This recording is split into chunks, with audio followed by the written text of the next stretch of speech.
ਵਾਹਿਗੁਰੂ ਜੀ। ਗੁਰੂ ਨਾਨਕ ਪਗ ਪੰਕਜ ਬੰਦਨ, ਪਗ ਪੰਕਜ ਬੰਦਨ। ਸਿਮਰੋ ਅੰਗਦ ਦੁਖ ਨਿਕੰਦਨ। ਅਮਰਦਾਸ ਹਿਰਦੈ ਨਿਤ ਧਿਆਵਉ, ਹਿਰਦੈ ਨਿਤ ਧਿਆਵਉ। ਸ੍ਰੀ ਗੁਰੂ ਰਾਮਦਾਸ ਗੁਣ ਗਾਵਉ। ਗੁਰੂ ਅਰਜਨ ਬਿਗਨਨ ਕੇ ਨਾਸਕ, ਬਿਗਨਨ ਕੇ ਨਾਸਕ। ਹਰਿ ਗੋਬਿੰਦ ਸੁਭ ਮਤ ਪ੍ਰਕਾਸਕ। ਸ੍ਰੀ ਹਰਿ ਰਾਇ ਨਮੋ ਕਰ ਜੋਰੀ, ਨਮੋ ਕਰ ਜੋਰੀ। ਸ੍ਰੀ ਹਰਿ ਕ੍ਰਿਸ਼ਨ ਮਨਾਏ ਬਹੋਰੀ। ਤੇਗ ਬਹਾਦਰ ਪਰਮ ਕਿਰਪਾਲਾ, ਵਾਹਿਗੁਰੂ ਪਰਮ ਕਿਰਪਾਲਾ। ਸ੍ਰੀ ਗੁਰੂ ਗੋਬਿੰਦ ਸਿੰਘ ਬਿਸਾਲਾ। ਤਰੋਂ ਤਰਾ ਪਰ ਪੁਨ ਪੁਨ ਸੀਸਾ, ਵਾਹਿਗੁਰੂ ਪੁਨ ਪੁਨ ਸੀਸਾ। ਬੰਦੋਂ ਬਾਰ ਬਾਰ ਜਗਦੀਸਾ। ਜਿਸ ਮੈਂ ਅੰਮ੍ਰਿਤ ਗਿਆਨ ਹੈ, ਮਾਨਕ ਭਗਤ ਵੈਰਾਗ। ਗੁਰੂ ਗ੍ਰੰਥ ਸਾਹਿਬ ਉਦਦ, ਬੰਦੋਂ ਕਰ ਅਨੁਰਾਗ। ਸ੍ਰੀ ਗੁਰ ਸ਼ਬਦ ਕਮਾਏ ਜਿਨ, ਜਿਤੇ ਪੰਚ ਵਿਕਾਰ। ਤਿਨ ਸੰਤਨ ਕੋ ਬੰਦਨਾ, ਸਿਰ ਚਰਣਨ ਪਰ ਧਾਰ। ਏਕ ਓੰਕਾਰਾ ਸਤਿਗੁਰੂ, ਤੇ ਪ੍ਰਸਾਦ ਸਚ ਹੋਏ। ਵਾਹਿਗੁਰੂ ਜੀ ਕੀ ਫਤਿਹ। ਬਿਘਨ ਬਿਨਾਸਨ ਸੋਇ। ਵਾਹਿਗੁਰੂ ਜੀ ਕੀ ਫਤਿਹ। ਬਿਘਨ ਬਿਨਾਸਨ ਸੋਏ। ਸਤਨਾਮ ਸ੍ਰੀ ਵਾਹਿਗੁਰੂ ਜੀ। ਬਿਸਿਆਨ ਤੇ ਉਦਾਸ ਮਤ ਕੀਨੀ, ਗਿਰਾ ਪ੍ਰੇਮ ਪਰਮੇਸ਼ਰ ਭੀਨੀ। ਉਸਤਤ ਕੇ ਬਾਚ ਸੋਨਮੁਖ ਸਦਨਾ, ਕਹਿਓ ਤ੍ਰਿਤਿਆ ਪਾਦ ਪੰਕਜ ਬਦਨਾ। ਬਿਸਿਆਨ ਤੇ ਉਦਾਸ ਮਤ ਕੀਨੀ। ਵਾਹਿਗੁਰੂ ਜੀ ਕਾ ਖਾਲਸਾ, ਵਾਹਿਗੁਰੂ ਜੀ ਕੀ ਫਤਿਹ। ਗੁਰੂ ਗਰੀਬ ਨਵਾਜ ਪਤਿਤ ਪਾਵਨ, ਭਗਤ ਵਛਲ ਕਿਰਪਾ ਦੇ ਖਜ਼ਾਨੇ। ਧੰਨ ਧੰਨ ਸਾਹਿਬ ਸਤਿਗੁਰੂ ਸ੍ਰੀ ਗੁਰੂ ਨਾਨਕ ਪਾਤਸ਼ਾਹ ਸਤਿਗੁਰਾਂ ਦੀ ਸਾਜੀ ਨਿਵਾਜੀ ਗੁਰੂ ਸਵਾਰੀ ਸਤ ਸੰਗਤ ਜੀਓ। ਸਾਹਿਬ ਸਤਿਗੁਰੂ ਸ੍ਰੀ ਗੁਰੂ ਨਾਨਕ ਪਾਤਸ਼ਾਹ ਸਤਿਗੁਰਾਂ ਨੇ ਮਹਾਨ ਬਖਸ਼ਿਸ਼ਾਂ ਕੀਤੀਆਂ ਹਨ। ਬਾਲ ਵਿਵਸਥਾ ਦੇ ਅੰਦਰ ਜੋ ਜੋ ਬਾਲਕ ਨੂੰ ਉਸਤਾਦਾਂ ਦੇ ਕੋਲ ਵਿਦਿਆ ਪੜ੍ਹਾਈ ਜਾਂਦੀ ਹੈ, ਔਰ ਉਸਤਾਦ ਲੋਕ ਜਿਹੜੇ ਨੇ ਵਿਦਿਆਰਥੀਆਂ ਨੂੰ ਵਿਦਿਆ ਪੜ੍ਹਾਉਂਦੇ ਹਨ, ਉਹ ਵਿਦਿਆਰਥੀ ਵਿਦਿਆ ਪੜ੍ਹ ਕੇ ਸਮਾਜ ਦੇ ਅੰਦਰ ਸਿਆਣੇ ਬਣਦੇ ਨੇ। ਇਸ ਲਈ ਸਾਹਿਬ ਸਤਿਗੁਰੂ ਗੁਰੂ ਨਾਨਕ ਪਾਤਸ਼ਾਹ ਮਹਾਰਾਜ ਦੇ ਸਤਿਕਾਰਯੋਗ ਪਿਤਾ ਮਹਿਤਾ ਕਲਿਆਣ ਚੰਦ ਜੀ ਨੇ ਯਤਨ ਕੀਤਾ ਹੈ ਕਿ 5 ਸਾਲ ਦੀ ਅਵਸਥਾ ਹੋ ਗਈ ਹੈ ਸਾਹਿਬ ਗੁਰੂ ਨਾਨਕ ਪਾਤਸ਼ਾਹ ਮਹਾਰਾਜ ਦੀ, ਤਾਂ ਇਹਨਾਂ ਨੂੰ ਵਿਦਿਆ ਪੜ੍ਹਾਈਏ। ਗੋਪਾਲ ਪਾਂਧੇ ਦੇ ਪਾਸ ਸੋ ਪੜ੍ਹ ਨਾ ਪਾਇਆ ਹੈ। ਸਾਹਿਬ ਗੁਰੂ ਨਾਨਕ ਪਾਤਸ਼ਾਹ ਜੀ ਨੇ ਬਖਸ਼ਿਸ਼ ਕੀਤੀ। ਜੋ ਰੂਹਾਨੀਅਤ ਦੀ ਵਿਦਿਆ, ਵਾਹਿਗੁਰੂ ਪਰਮੇਸ਼ਵਰ ਦੇ ਮਿਲਣ ਦੀ ਸਿੱਖਿਆ, ਜਿਹੜਾ ਨਿਰਮਲ ਪੰਥ ਚਲਾਉਣ ਵਾਸਤੇ ਧਰੋਂ ਇਰਾਦਾ ਕਰਕੇ ਸਰੂਪ ਧਾਰਿਆ। ਹਜੂਰ ਜੀ ਨੇ ਬਖਸ਼ਿਸ਼ ਕੀਤੀ ਹੈ ਕਿ ਜਿਹੜੇ ਇਹ ਅਧਿਆਪਕ ਲੋਕ ਨੇ, ਇਹਨਾਂ ਨੂੰ ਜੇ ਅਗਰ ਐਸੀ ਸੋਝੀ ਬਖਸ਼ੀ ਜਾਏ, ਇਹ ਬੱਚਿਆਂ ਨੂੰ ਅੱਗੇ ਬਹੁਤਾ ਪ੍ਰਚਾਰ ਕਰਕੇ ਸਿਮਰਨ ਵਿੱਚ, ਪਰਮੇਸ਼ਵਰ ਦੇ ਗਿਆਨ ਵਿੱਚ, ਜੀਵਨ ਦੀ ਸਫਲਤਾ ਦੇ ਵਿੱਚ ਨਿਪੁੰਨ ਕਰ ਸਕਦੇ ਨੇ। ਇਸ ਲਈ ਸਾਹਿਬ ਗੁਰੂ ਨਾਨਕ ਸਾਹਿਬ ਨੇ ਬਖਸ਼ਿਸ਼ ਕਰਕੇ ਗੋਪਾਲ ਪਾਂਧੇ ਦੇ ਤਾਈ ਨਿਹਾਲ ਕੀਤਾ। ਬ੍ਰਿਜਨਾਸ਼ ਪੰਡਤ ਹੈ। ਸੰਸਕ੍ਰਿਤ ਪੜ੍ਹਨ ਵਾਸਤੇ ਗੁਰੂ ਨਾਨਕ ਸਾਹਿਬ ਜੀ ਨੂੰ ਜਿਸ ਵੇਲੇ ਉਹਨਾਂ ਦੀ ਡਿਊਟੀ ਲਾਈ ਹੈ, ਤਾਂ ਉਸ ਨੂੰ ਵੀ ਸਤਿਗੁਰੂ ਪਾਤਸ਼ਾਹ ਜੀ ਨੇ ਬਖਸ਼ਿਸ਼ ਕਰਕੇ ਨਿਹਾਲ ਕੀਤਾ। ਗਿਆਨੀ ਗਿਆਨ ਸਿੰਘ ਜੀ ਖਾਲਸਾ ਤਵਾਰੀਖ ਵਿੱਚ ਲਿਖਦੇ ਹਨ ਕਿ ਸਾਹਿਬ ਸਤਿਗੁਰੂ ਸ੍ਰੀ ਗੁਰੂ ਨਾਨਕ ਪਾਤਸ਼ਾਹ ਮਹਾਰਾਜ ਜੀ ਨੂੰ ਬ੍ਰਿਜਨਾਥ ਪੰਡਤ ਜਿਹੜਾ ਹੈ, ਬ੍ਰਿਜਨਾਥ ਪੰਡਤ ਹੈ, ਉਹਦੇ ਕੋਲ ਸੰਸਕ੍ਰਿਤ ਵਿਦਿਆ ਵੀ ਪੜ੍ਹਾਉਣ ਵਾਸਤੇ ਭੇਜਿਆ ਸੀ। ਉਸ ਨੂੰ ਵੀ ਗੁਰੂ ਸਾਹਿਬ ਨੇ ਨਿਹਾਲ ਕੀਤਾ। ਉਪਰੰਤ ਹੁਣ ਇੱਥੇ ਵਿਚਾਰ ਹੈ, ਜੋ ਕਵੀ ਜੀ ਨੇ ਗੁਰੂ ਪਾਤਸ਼ਾਹ ਜੀ ਦਾ ਇਤਿਹਾਸ ਸੁੰਦਰ ਢੰਗ ਨਾਲ ਆਪਣੇ ਉਸ ਸਮੇਂ ਵਿੱਚ ਜਿਹੋ ਜਿਹੇ ਸਾਧਨ ਸਨ ਉਹਨਾਂ ਦੇ ਮੁਤਾਬਕ ਆਪਣੇ ਜੀਵਨ ਦੀ ਘਾਲਣਾ ਘਾਲ ਕਰਕੇ ਮਹਾਨ ਉਦਮ ਕੀਤਾ ਹੈ। ਹੁਣ ਜਿਹੜਾ ਪਾਂਧੇ ਦੇ ਤਾਈ ਗੁਰੂ ਪਾਤਸ਼ਾਹ ਜੀ ਨੇ ਜਿਹੜਾ ਉਪਦੇਸ਼, ਜਿੱਥੇ ਸ੍ਰੀ ਰਾਗ ਮਹੱਲ ਪਹਿਲਾ ਜਾਲ ਮੋਹ ਕਸਮਸ ਕਰ ਮਤ ਕਾਗਦ ਕਰ ਸਾਰ, ਇਹ ਸ਼ਬਦ ਉਚਾਰਨ ਕਰਕੇ ਬਖਸ਼ਿਸ਼ ਕੀਤੀ ਹੈ, ਉੱਥੇ ਨਾਲ ਦੇ ਨਾਲ ਆਸਾ ਰਾਗ ਵਿੱਚ ਗੁਰੂ ਨਾਨਕ ਸਾਹਿਬ ਦੀ ਪੱਟੀ ਲਿਖੀ ਬਾਣੀ ਵੀ ਹੈ। ਇੱਕ ਇੱਕ ਅੱਖਰ ਤੋਂ ਸੱਸਾ ਸੋਏ ਸਿਰਜਣ ਸਾਜੀ ਸਭਨਾ ਸਾਹਿਬ ਏਕ ਪਾਇਆ। ਤਾਂ ਇਹ ਪੱਟੀ ਲਿਖੀ ਬਾਣੀ ਗੁਰੂ ਨਾਨਕ ਸਾਹਿਬ ਦੀ ਸਾਡੇ ਇਤਿਹਾਸਕਾਰਾਂ ਨੇ ਜ਼ਿਕਰ ਲਿਖਿਆ ਹੈ ਕਿ ਸਾਹਿਬ ਗੁਰੂ ਨਾਨਕ ਪਾਤਸ਼ਾਹ ਜੀ ਜਿਸ ਵੇਲੇ ਗੋਪਾਲ ਪਾਂਧੇ ਦੇ ਪਾਸ ਪੜ੍ਹਨ ਬਿਠਾਏ ਨੇ, ਪੱਟੀ ਲਿਖਾਈ ਹੈ, ਤੇ ਸਾਹਿਬ ਗੁਰੂ ਨਾਨਕ ਸਾਹਿਬ ਨੇ ਉਸ ਵੇਲੇ ਇਹ ਪੱਟੀ ਲਿਖ ਕਰਕੇ ਤੋ ਇਸ ਤਰੀਕੇ ਦੇ ਨਾਲ ਇੱਕ ਇੱਕ ਅੱਖਰ ਤੋਂ ਵਾਹਿਗੁਰੂ ਪਰਮੇਸ਼ਵਰ ਦਾ ਗਿਆਨ ਬਖਸ਼ਿਸ਼ ਕੀਤਾ ਹੈ। ਇਸੇ ਤਰ੍ਹਾਂ ਸੰਸਕ੍ਰਿਤ ਪੜ੍ਹਨ ਲੱਗਿਆਂ ਪੰਡਿਤ ਬ੍ਰਿਜਨਾਥ ਨੂੰ ਜੋ ਇਸ ਤਰੀਕੇ ਦੇ ਨਾਲ ਸੰਸਕ੍ਰਿਤ ਦੀ 52 ਅੱਖਰੀ ਹੈ, ਉਸ ਨੂੰ ਵੀ ਗੁਰੂ ਪਾਤਸ਼ਾਹ ਜੀ ਨੇ ਇਸੇ ਤਰ੍ਹਾਂ ਹੀ ਉਪਦੇਸ਼ ਬਖਸ਼ਿਸ਼ ਕੀਤਾ ਹੈ। ਪਰ ਉਹ ਜੋ ਗੁਰੂ ਸਾਹਿਬ ਦੀ ਬਖਸ਼ਿਸ਼ ਸੀ, ਉਹ ਨਾ ਤਾਂ ਗੁਰੂ ਗ੍ਰੰਥ ਸਾਹਿਬ ਵਿੱਚ ਦਰਜ ਹੋਈ ਹੈ ਔਰ ਨਾ ਹੀ ਸਾਨੂੰ ਕਿਤੇ ਉਹ ਪ੍ਰਾਪਤ ਹੋਈ ਇਤਿਹਾਸਕਾਰਾਂ ਨੂੰ। ਹੁਣ ਸ਼ਹਿਨਸ਼ਾਹ ਪਿਤਾ ਸਤਿਗੁਰੂ ਸ੍ਰੀ ਗੁਰੂ ਨਾਨਕ ਪਾਤਸ਼ਾਹ ਜੀ ਨੂੰ ਉਸ ਵੇਲੇ ਮੁਗਲਾਂ ਆਪਣਾ ਲੋਧੀ ਖਾਨਦਾਨ ਦਾ ਰਾਜ ਸੀ। ਮੁਗਲ ਜਿਹੜੇ ਨੇ ਇਹ ਗੁਰੂ ਨਾਨਕ ਸਾਹਿਬ ਦੇ ਸਮੇਂ 'ਚ ਆਏ, ਬਾਬਰ ਆਇਆ। ਮੁਸਲਮਾਨ ਫਾਰਸੀ ਵਿਦਿਆ ਚੱਲਦੀ ਸੀ, ਕਿਹਾ ਵੀ ਫਾਰਸੀ ਪੜ੍ਹਾਈਏ, ਮੁੱਲਾਂ ਦੇ ਪਾਸ ਪੜ੍ਹਨ ਪਠਾਇਆ ਹੈ। ਔਰ ਮੁੱਲਾਂ ਨੂੰ ਜਿਸ ਵੇਲੇ ਗੁਰੂ ਪਾਤਸ਼ਾਹ ਜੀ ਨੇ ਉਸ ਨੇ ਅਲਫ ਲਿਖਿਆ, ਤੇ ਗੁਰੂ ਪਾਤਸ਼ਾਹ ਜੀ ਨੇ ਉਸੇ ਤਰ੍ਹਾਂ ਹੀ ਬਚਨ ਕੀਤਾ, ਇਹ ਜਿਹੜਾ ਅਲਫ ਹੈ ਇਹਦੇ ਅਰਥ ਦੱਸ। ਮੁੱਲਾ ਹੈਰਾਨ ਹੋਇਆ, ਤੇ ਗੁਰੂ ਪਾਤਸ਼ਾਹ ਜੀ ਨੇ ਇਹ ਜਿਹੜੀ ਇਸ ਪ੍ਰਕਾਰ ਉਰਦੂ ਦੀ ਸੀਹਰਫੀ ਹੈ ਉਹ ਵੀ ਉੱਥੇ ਬਿਆਨ ਕੀਤੀ ਹੈ। ਭਾਵ ਉਰਦੂ ਦੇ ਅੱਖਰਾਂ ਤੋਂ ਇਹ ਜੋ ਫਾਰਸੀ ਦੇ ਉਰਦੂ ਦੇ ਅੱਖਰ ਉਹੀ ਨੇ ਜਿਹੜੇ 35 ਜਿਸ ਤਰ੍ਹਾਂ ਹੈ, ਉਹਨਾਂ ਤੋਂ ਵੀ ਗੁਰੂ ਪਾਤਸ਼ਾਹ ਜੀ ਨੇ ਇੱਕ ਇੱਕ ਅੱਖਰ ਤੋਂ ਉਪਦੇਸ਼ ਬਖਸ਼ਿਸ਼ ਕੀਤਾ, ਪਰ ਉਹ ਹੋਂਦ ਵਿੱਚ ਨਹੀਂ ਆਇਆ, ਜਿਸ ਕਰਕੇ ਉਹ ਪ੍ਰਾਪਤ ਨਹੀਂ ਹੋ ਸਕਿਆ। ਤਾਂ ਇਸ ਵਾਸਤੇ ਜੋ ਸਤਿਗੁਰੂ ਪਾਤਸ਼ਾਹ ਜੀ ਨੇ ਮੁੱਲਾਂ ਨੂੰ ਇਸ ਪ੍ਰਕਾਰ ਉਪਦੇਸ਼ ਬਖਸ਼ਿਸ਼ ਕੀਤਾ ਹੈ। ਆਪਾਂ ਇਤਿਹਾਸ ਸੁਣਿਆ ਕਿ ਸਤਿਗੁਰੂ ਜੀ ਜਿਸ ਵੇਲੇ ਫਾਰਸੀ ਪੜ੍ਹਦੇ ਨੇ, ਮੁੱਲਾ ਹੈਰਾਨ ਹੈ ਅਤੇ ਦੁਨੀਆ ਦੇ ਲੋਕ ਸੁਣਨ ਆਉਂਦੇ, ਵੇਖਣ ਆਉਂਦੇ ਨੇ, ਮਹਿਤਾ ਕਾਲੂ ਦਾ, ਖੱਤਰੀਆਂ ਦਾ ਮੁੰਡਾ ਭਾਈ ਫਾਰਸੀ ਬਹੁਤ ਸੁੰਦਰ ਪੜ੍ਹਦਾ ਹੈ।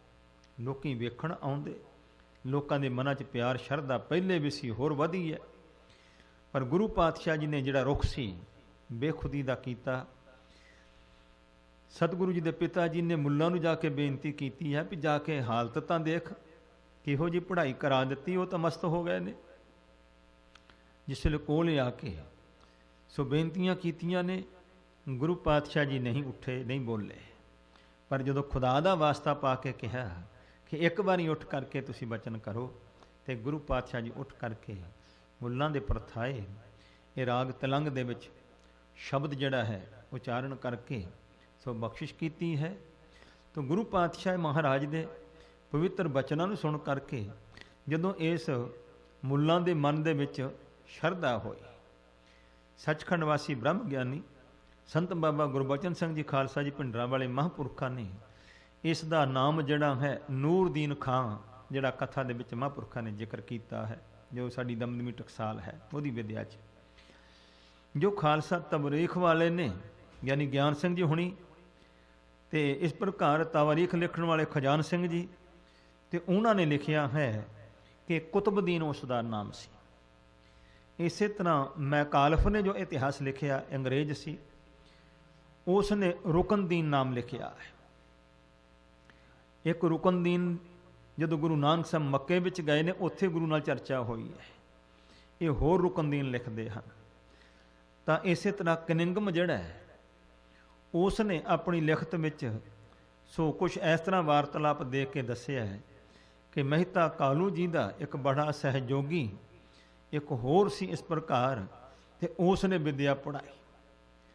ਅਸਲ ਵਿੱਚ ਇੱਥੇ ਵਿਚਾਰ ਦਿੱਤਾ ਸਾਡੇ ਦਾਨੇਸ਼ਵਰਾਂ ਨੇ ਕਿ ਜਿਹੜੇ ਰਾਜਸੀ ਇਤਿਹਾਸਕਾਰ ਲੋਕ ਨੇ ਉਹ ਇਸ ਗੱਲੋਂ ਰੂਹਾਨੀਅਤ ਦੇ ਇਤਿਹਾਸ ਨੂੰ ਲਿਖਣ ਤੋਂ ਘਬਰਾਉਂਦੇ ਨੇ ਵੀ ਜੇ ਅਗਰ ਉਹਨਾਂ ਨੇ ਆ ਕੇ ਕਿਤੇ ਉਹ ਵਿਦਿਆ ਪੜ੍ਹੀ ਨਹੀਂ ਤੇ ਪੜ੍ਹ ਕਿੱਦਾਂ ਗਏ।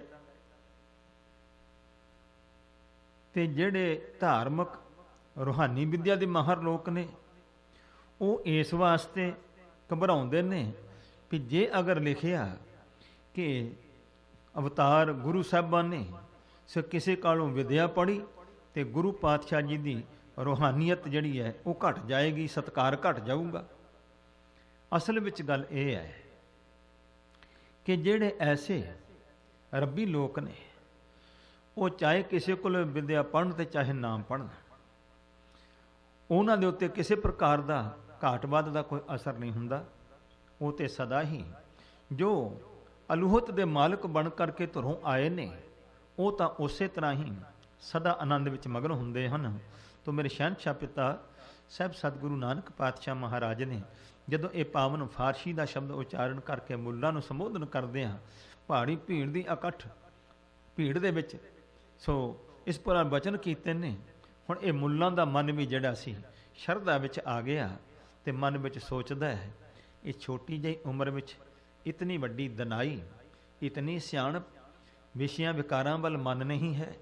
ਪਰਮੇਸ਼ਵਰ ਅੱਲਾਹ ਖੁਦਾ ਦੀ ਪ੍ਰੀਤ ਹਿਰਦੇ ਵਿੱਚ ਹੈ ਔਰ ਇਹੋ ਜਿਹੀ ਇਹ ਜੋ ਬਖਸ਼ਿਸ਼ ਹੈ ਇਹ ਤਾਂ ਅੱਲਾਹ ਖੁਦਾ ਦਾ ਕੋਈ ਪੈਗੰਬਰ, ਇਹ ਕੋਈ ਅਵਤਾਰ ਹੈ। ਇਉਂ ਸ਼ਰਧਾ ਜਦੋਂ ਕੀਤੀ ਤੇ ਸਤਿਗੁਰੂ ਪਾਤਸ਼ਾਹ ਜੀ ਨੇ ਬਖਸ਼ਿਸ਼ ਕਰਕੇ ਸੋ ਇਸ ਸ਼ਬਦ ਦਾ ਤੀਸਰਾ ਪਦ ਉਚਾਰਨ ਕੀਤਾ ਹੈ। ਸ੍ਰੀ ਮੁਖ ਵਾਕ ਸ਼੍ਰੋਮਣੀ ਸੁਭਾਏਬਨ ਮੁਖ ਤੋਂ ਸਾਹਿਬ ਗੁਰੂ ਨਾਨਕ ਪਾਤਸ਼ਾਹ ਜੀ ਸ਼ਬਦ ਦਾ ਤੀਸਰਾ ਪਦ ਉਚਾਰਨ ਕਰਦੇ ਹਨ। ਸਭ ਰੋਜ਼ ਗਸਤਮ ਦਰ ਹਵਾ। ਹਜੂਰ ਕਹਿੰਦੇ ਦੇਖੋ ਸਭ ਰਾਤ ਰੋਜ਼ ਦਿਨ, ਸਾਰੇ ਹੀ ਰਾਤਾਂ ਸਾਰੇ ਹੀ ਦਿਨ ਜ਼ਿੰਦਗੀ ਦੇ ਸੋ ਦਰ ਹਵਾ ਗਸਤਮ ਗੁਜ਼ਰਦੇ ਹਨ। ਹਵਾ ਖਾਸ਼ਾਂ ਵਿੱਚ ਸੋ ਮਨ ਦੇ ਫੁਰਨਿਆਂ ਵਿੱਚ ਖਾਸ਼ਾਂ ਦੇ ਵਿੱਚ ਇਸ ਪ੍ਰਕਾਰ ਤ੍ਰਿਸ਼ਨਾ ਦੇ ਵਿੱਚ ਕਹਿੰਦੇ ਇਹ ਦਿਨ ਗੁਜ਼ਰਦੇ ਹਨ ਸਾਰੇ। ਕਰਦੇਮ ਬਦੀ ਖਿਆਲ ਜੋ ਬਦੀਆਂ ਦੇ ਖਿਆਲ ਕਰਦੇਮ ਬਦੀ ਖਿਆਲ, ਬਦੀਆਂ ਦੇ ਖਿਆਲ ਕਰਦਿਆਂ ਇਹ ਰਾਤ ਦਿਨ ਦੇ ਸਮੇਂ ਗੁਜ਼ਰਦੇ ਹਨ। ਗਾਹੇ ਨਾ ਨੇਕੀ ਕਾਰ ਕਰਦਮ। ਪਰ ਦੇਖੋ ਮੁੱਲਾ ਜੀ ਗਾਹੇ ਨਾ ਨੇਕੀ ਕਾਰ ਕਰਨ, ਕਦੇ ਵੀ ਨੇਕੀ ਵਾਲੀ ਕਾਰ ਕੰਮ ਕਰਨ ਵਾਸਤੇ ਸੋ ਕਦੇ ਵੀ ਉਦਮ ਨਹੀਂ ਕੀਤਾ, ਗ੍ਰਹਿਣ ਨਹੀਂ ਕੀਤਾ ਹੈ। ਈਚਨੀ ਅਹਵਾਲ ਸਾਡੇ ਇਹੋ ਜਿਹੇ ਅਹਵਾਲ ਹਾਲਾਤ ਹਨ, ਸਾਡੇ ਮਨਾਂ ਦੀ ਇਹੋ ਜਿਹੀ ਦਸ਼ਾ ਹੈ ਮੁੱਲਾ ਜੀ। ਚੌਪਈ ਬਦੀ ਖਿਆਲ ਨਿਸ ਬਾਸੁਰ ਮਾਹੀ। ਦਿਨ ਵਿੱਚ ਰਾਤ ਵਿੱਚ ਮਾੜੇ ਖਿਆਲਾਂ ਵਿੱਚ ਹੀ ਮਨ ਪਰਚਿਆ ਹੁੰਦਾ ਸਭ ਦਾ। ਕਰਤ ਰਹਿਤ ਕਛ ਜਾਣਤ ਨਾਹੀ। ਇਹ ਜੀਵ ਕਰਦੇ ਰਹਿੰਦੇ ਨੇ ਮੁੱਲਾ ਜੀ, ਜਾਣਦੇ ਨਹੀਂ ਕੁਛ ਵੀ ਰੱਬੀ ਗਿਆਨ ਨੂੰ। ਚਿੰਤਾ ਮਨ ਜੋ ਤਜੇ ਗਵਾਰਾ। ਇਹ ਦੇਖੋ ਇਸ ਪ੍ਰਕਾਰ ਇਹ ਗਵਾਰ ਬਸਮ ਬੰਦੇ ਜਿਹੜੇ ਜੀਵ ਹਨ ਸੋ ਕਹਿੰਦੇ ਨੇ ਚਿੰਤਾਮਣੀ ਤੋਂ ਤਿਆਗਦੇ ਹਨ ਕਾਚ ਲੇਹ ਕਰ ਜਤਨ ਅਪਾਰਾ ਤੇ ਬਹੁਤ ਭਾਰੀ ਯਤਨ ਕਰਕੇ ਕੱਚ ਨੂੰ ਖਰੀਦਦੇ ਰਹਿੰਦੇ ਨੇ ਤੇ ਚਿੰਤਾਮਣੀ ਦਾ ਤਿਆਗ ਕਰਦੇ ਹਨ।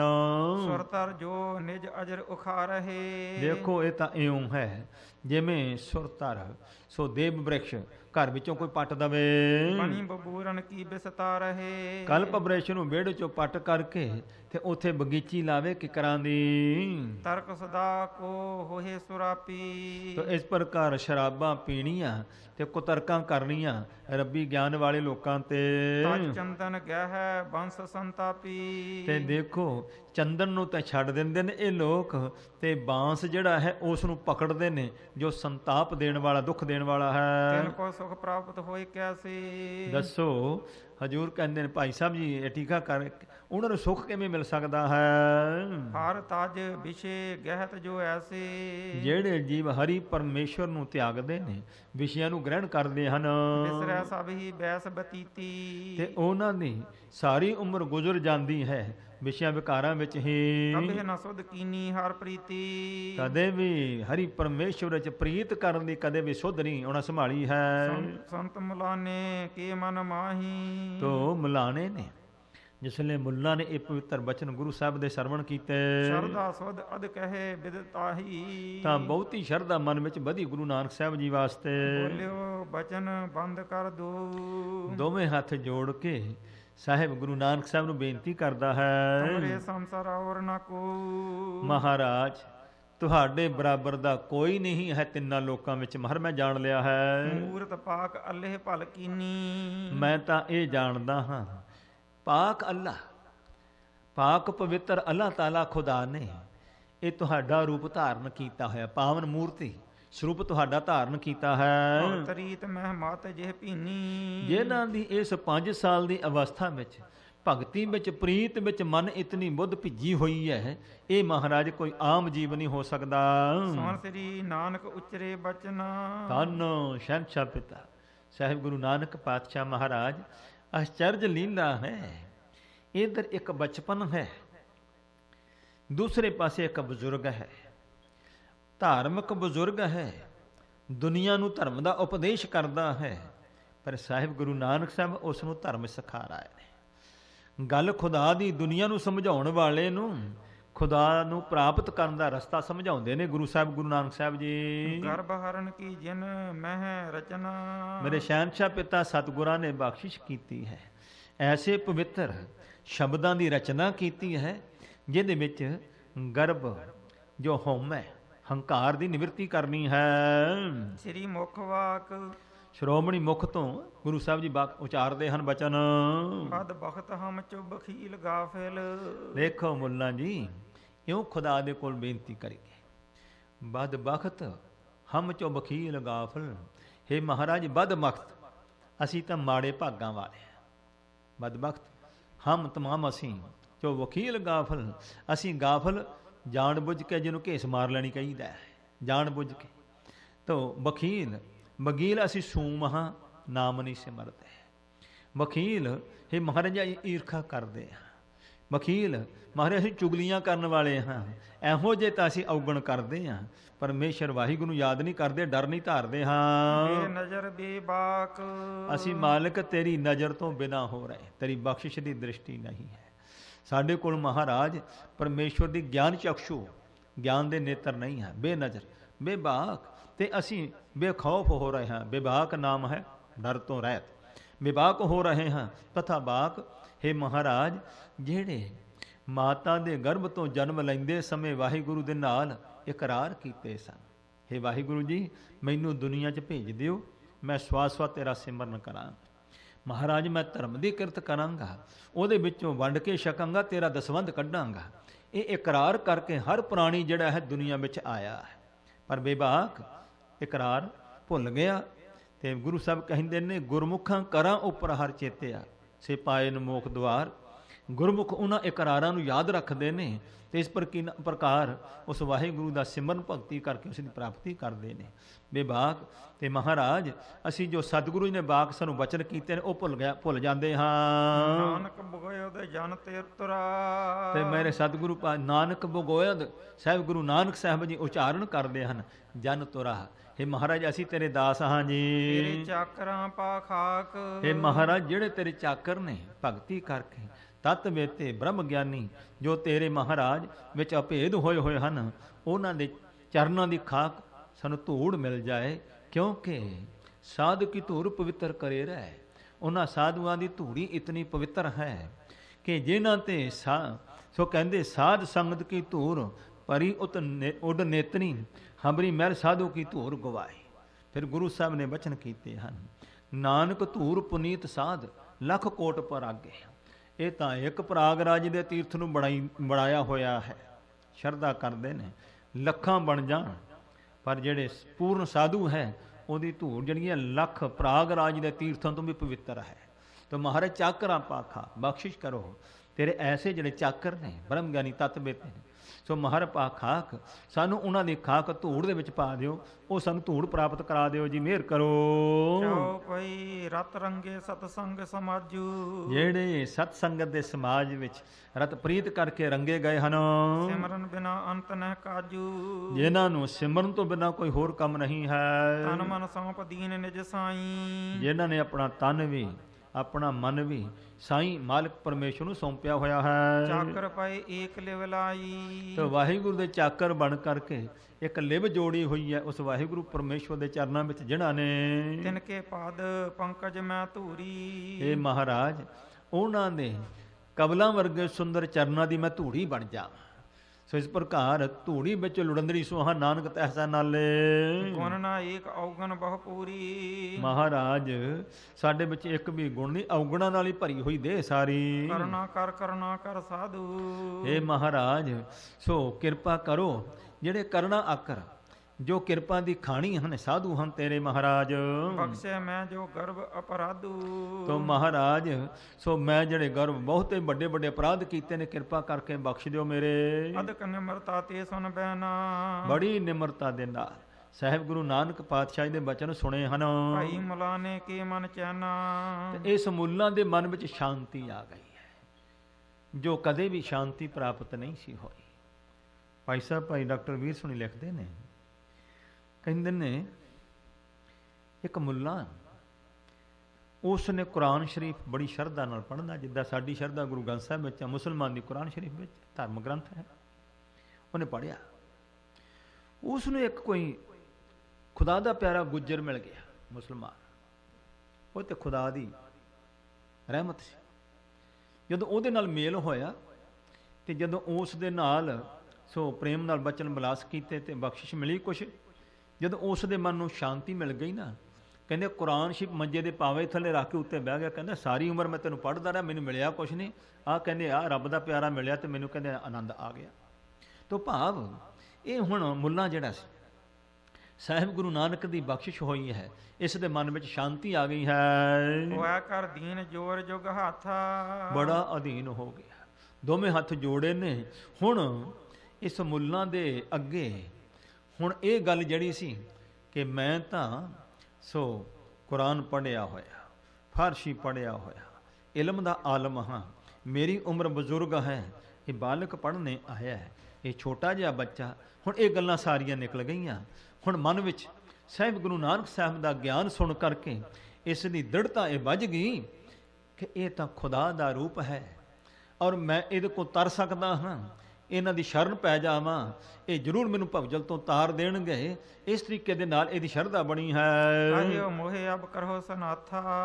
ਹੱਥ ਜੋੜ ਕੇ ਬੇਨਤੀ ਕੀਤੀ, ਮਹਾਰਾਜ ਕਿਰਪਾ ਕਰੋ, ਤੁਸੀਂ ਹੁਣ ਇਹ ਆਪਣੀ ਰਸਨਾ ਦੀ ਕਮਾਨ ਚੋਂ ਬਚਨਾਂ ਦੇ ਤੀਰ ਛੱਡ ਕਰਕੇ ਮਨ ਮੇਰਾ ਫਾਟ ਤਾਂ ਕਰ ਦਿੱਤਾ ਹੈ, ਹੁਣ ਕਿਰਪਾ ਕਰਕੇ ਮਹਾਰਾਜ ਮੇਰਾ ਉਧਾਰ ਵੀ ਕਰੋ, ਬਖਸ਼ਿਸ਼ ਕਰੋ ਮੇਰੇ ਤੇ ਬੇਨਤੀ ਕੀਤੀ ਹੈ। ਸਿਮਹੁ ਬਚਨ ਜੋ ਸਨਮੁਖ ਭਾਖੇ। ਜੋ ਮੈਂ ਤੁਹਾਡੇ ਸਾਹਮਣੇ ਜੋ ਵੀ ਗੱਲਾਂ ਕੀਤੀਆਂ ਨੇ, ਪ੍ਰਸ਼ਨ ਕੀਤੇ ਨੇ, ਮਹਾਰਾਜ ਮੇਰੀ ਖਿਮਾ ਕਰ ਦਿਓ, ਮੇਰੀ ਭੁੱਲ ਬਖਸ਼ ਦਿਓ।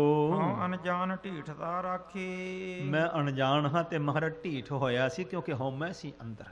ਹੁਣ ਗੁਰੂ ਨਾਨਕ ਨੇ ਇਸ ਦੀ ਹਉਮੈ ਪਾਸੇ ਕਰ ਦਿੱਤੀ ਹੈ। ਜੋ ਤੁਮਰੇ ਮਨ ਨਿਸ਼ਚਾ ਗੂੜਾ, ਤੋ ਕਹਿੰਦੇ ਨੇ ਜਦੋਂ ਸੋ ਇਸ ਪ੍ਰਕਾਰ ਮਨ ਵਿੱਚ ਗੂੜਾ ਪੱਕਾ ਨਿਸ਼ਚਾ ਹੋ ਗਿਆ। ਉਹ ਲੱਖ ਸਕੇ ਜਗਤ ਨਰ ਮੂੜਾ। ਤੋ ਕਹਿੰਦਾ ਮੁੱਲਾ ਕਿਹੜਾ ਦੁਨੀਆ ਦਾ ਮੂਰਖ ਬੰਦਾ ਜਿਹੜਾ ਜਾਣ ਸਕੇ ਜੋ ਤੁਹਾਡੇ ਹਿਰਦੇ ਵਿੱਚ ਇਤਨੀ ਦ੍ਰਿੜਤਾ ਹੈ ਪਰਮੇਸ਼ਵਰ ਦੀ ਔਰ ਰੱਬੀ ਗਿਆਨ ਦੀ, ਨਹੀਂ ਕੋਈ ਜਾਣ ਸਕਦਾ। ਇਸ ਪ੍ਰਕਾਰ ਜਦੋਂ ਵੱਡੇ ਮਹਾਂਪੁਰਸ਼ ਬਾਬਾ ਸੁੰਦਰ ਸਿੰਘ ਜੀ ਭਿੰਡਰਾਂ ਵਾਲੇ ਮਹਾਂਪੁਰਖਾਂ ਨੇ ਬਾਬਾ ਗੁਰਬਚਨ ਸਿੰਘ ਖਾਲਸਾ ਭਿੰਡਰਾਂ ਵਾਲੇ ਮਹਾਂਪੁਰਖਾਂ ਤੇ ਬਖਸ਼ਿਸ਼ ਕੀਤੀ ਨਾ, ਭਈ ਗੁਰੂ ਪਾਤਸ਼ਾਹ ਜੀ ਨੇ ਜੋ ਸਾਡੀ ਡਿਊਟੀ ਲਾਈ ਹੈ ਹੁਣ ਅੱਗੋਂ ਤੋਂ ਤੁਹਾਡੀ ਜ਼ਿੰਮੇਵਾਰੀ ਹੈ।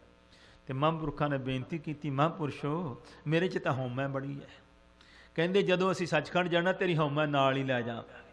ਗੁਰੂ ਕਲਗੀਧਰ ਤੁਹਾਡੇ ਕੋਲ ਸੇਵਾ ਲੈ। ਇਹ ਸਾਧ ਸੰਗ ਬਿਨਾਂ ਬਖਸ਼ਿਸ਼ ਤੋਂ ਹਉਮੈ ਜਿਹੜੀ ਹੈ ਐਸੀ ਇਹ ਸੂਖਮ ਹੈ ਸਾਡੇ ਜੀਵਾਂ ਦੇ ਵਿੱਚ ਪਈ ਹੋਈ। ਇਹ ਬਿਨਾਂ ਗੁਰੂ ਤੇ ਬਿਨਾਂ ਬਖਸ਼ਿਆ ਹੈ ਤੇ ਇਹ ਸੋ ਬਖਸ਼ੀ ਨਹੀਂ ਜਾਂਦੀ ਹੈ। ਚਰਨ ਸਰਣ ਮੈਂ ਕੀਨੋ ਪਰਨਾ, ਇਹ ਮਹਾਰਾਜ ਮੈਂ ਤੁਹਾਡੇ ਚਰਨਾਂ ਦੀ ਸ਼ਰਨ ਦਾ ਪਰਨਾ ਆਸਰਾ ਲੈ ਲਿਆ, ਮੇਰੇ ਤੇ ਕਿਰਪਾ ਕਰੋ। ਹੁਣ ਹਰ ਹੋ ਮੋਹੇ ਜਗ ਜਨਮ ਜੋ ਮਰਨਾ, ਕਿਰਪਾ ਕਰੋ ਆ ਜਨਮ ਤੇ ਮਰਨ ਜੋ ਸੰਸਾਰ ਵਿੱਚ ਹੈ ਹਰੋ ਮੇਰਾ ਦੂਰ ਕਰ ਦਿਓ ਜੀ। ਬ੍ਰਿਧਮ ਤੇ ਤੁਮ ਬ੍ਰਿਧ ਵਡੇਰੇ, ਤੁਸੀਂ ਵੱਡਿਆਂ ਤੋਂ ਵੱਡੇ ਹੋ ਮਹਾਰਾਜ, ਸਰੀਰ ਦੀ ਕੋਈ ਬਾਤ ਨਹੀਂ, ਤੁਸੀਂ ਵੱਡਿਆਂ ਤੋਂ ਵੱਡੇ ਹੋ ਜੀ। ਹਰ ਉਪਦੇਸ਼ ਕਟੋ ਦੁਖ ਮੇਰੇ, ਕਿਰਪਾ ਕਰੋ ਮੈਨੂੰ ਉਪਦੇਸ਼ ਬਖਸ਼ੋ, ਮੇਰੇ ਤੇ ਬਖਸ਼ਿਸ਼ ਕਰੋ ਮੇਰੇ ਮਹਾਰਾਜ ਇਹ ਔਗਣ ਕੱਟ ਦਿਓ।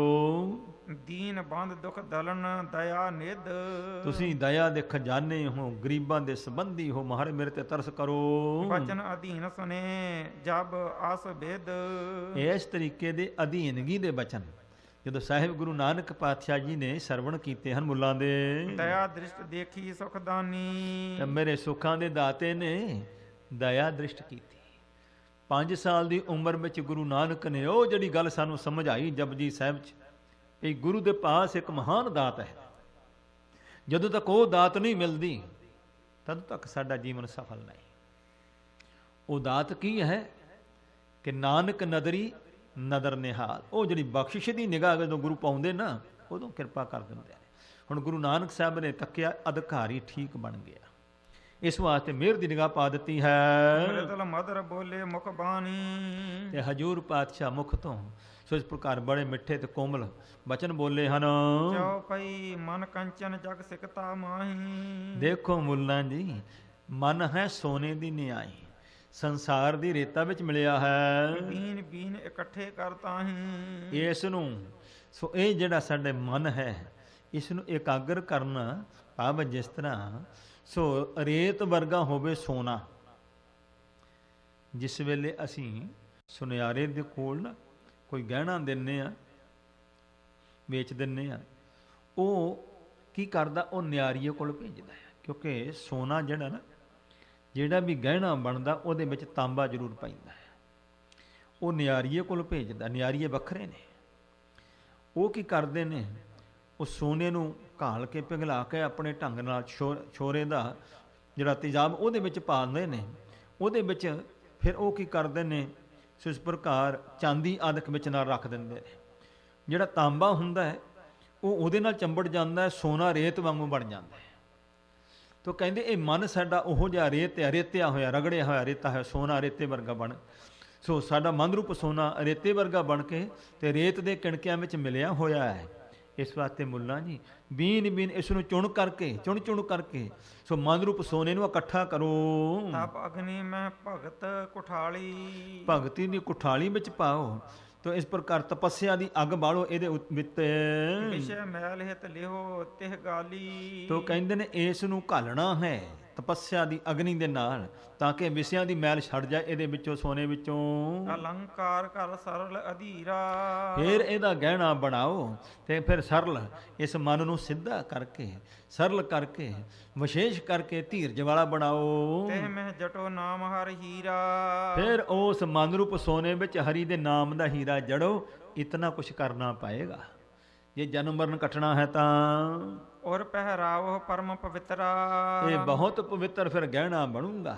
ਇਸ ਨੂੰ ਫਿਰ ਤੁਸੀਂ ਹਿਰਦੇ ਵਿੱਚ ਪਾਉਣਾ ਹੈ। ਸ਼ੋਭਾ ਲੋਕਨ ਉਬੈ ਬਚਿਤਰਾ, ਬੜੀ ਹੀ ਬਚਿੱਤਰ ਆਸ਼ਚਰਜ ਦੋਨਾਂ ਲੋਕਾਂ ਵਿੱਚ ਸ਼ੋਭਾ ਤੁਹਾਡੀ ਹੋ ਜਾਏਗੀ ਜੇ ਤੁਸੀਂ ਇਹੋ ਜਿਹਾ ਇਹ ਨਾਮ ਦਾ ਗਹਿਣਾ ਜਿਹੜਾ ਹੈ ਇਸ ਪ੍ਰਕਾਰ ਪਾ ਲਓਗੇ। ਸਤ ਨਾਮ ਇੱਕ ਚਿਤ ਲਿਵ ਲਾਈ। ਮਨ ਨੂੰ ਇਕਾਗਰ ਕਰਨਾ ਹੈ ਤੇ ਫਿਰ ਜਿਹਨੂੰ ਇੱਕ ਚਿਤ ਲਿਵ ਲਾਈ, ਜਦੋਂ ਇਕਾਗਰ ਮਨ ਵਿੱਚ ਸਿਮਰਨ ਹੋਵੇਗਾ ਤਦੋਂ ਤੁਹਾਡੀ ਲਿਵ ਜੁੜ ਜਾਏਗੀ, ਫਿਰ ਆਪਣੇ ਆਪ ਸਿਮਰਨ ਦੀ ਅਨਹਦ ਝੁਨਕਾਰ ਬਣੇਗੀ। ਜਪੋ ਦੇਹ ਅਭਿਮਾਨ ਗਵਾਈ। ਜਦੋਂ ਇਉਂ ਜਾਪ ਕਰੋ ਦੇਹ ਦਾ ਅਭਿਮਾਨ ਜਾਂਦਾ ਲੱਗੇਗਾ, ਫਿਰ ਤੁਹਾਨੂੰ ਸਰੀਰ ਦਾ ਮਾਣ ਨਹੀਂ ਹੋਵੇਗਾ, ਫਿਰ ਤਾਂ ਉਸ ਮਾਲਕ ਵਾਹਿਗੁਰੂ ਤੇ ਹੀ ਤੁਹਾਡਾ ਭਰੋਸਾ ਬਣੇਗਾ। ਸਤ ਸੰਗਤ ਕੀ ਸੇਵ ਅਭੰਗਾ। ਇੱਕ ਰਸ ਫਿਰ ਸਤ ਸੰਗਤ ਦੀ ਸੇਵਾ ਕਰਨੀ ਹੈ। ਕਰਹੁ ਸੁਖਦ ਨਿਜ ਨਿਤ ਸੰਗ ਉਮੰਗਾ। ਉਮੰਗ ਉਤਸ਼ਾਹ ਦੇ ਸਹਿਤ ਨਿਸੰਗ ਹੋ ਕਰਕੇ ਸੇਵਾ ਕਰਨੀ ਹੈ। ਇਹ ਨਹੀਂ ਸਮਝਣਾ ਵੀ ਮੈਂ ਜੇ ਸੇਵਾ ਕੀਤੀ ਤੇ ਲੋਕੀ ਕੀ ਕਹਿਣਗੇ। ਮਹਾਂਪੁਰਖ ਬਚਨ ਸੁਣਾਇਆ ਕਰਦੇ। ਬਾਬਾ ਸ਼ਾਮ ਸਿੰਘ ਜੀ ਹੋਏ ਨੇ ਸ੍ਰੀ ਅੰਮ੍ਰਿਤਸਰ ਸਾਹਿਬ ਦੇ, ਡੇਰਾ ਉਹਨਾਂ ਦਾ ਆਟਾ ਮੰਡੀ 'ਚ ਹਰਿਮੰਦਰ ਸਾਹਿਬ ਦੇ ਨੇੜੇ ਬ੍ਰਹਮ ਗਿਆਨੀ ਮਹਾਂਪੁਰਸ਼ ਹੋਏ ਨੇ।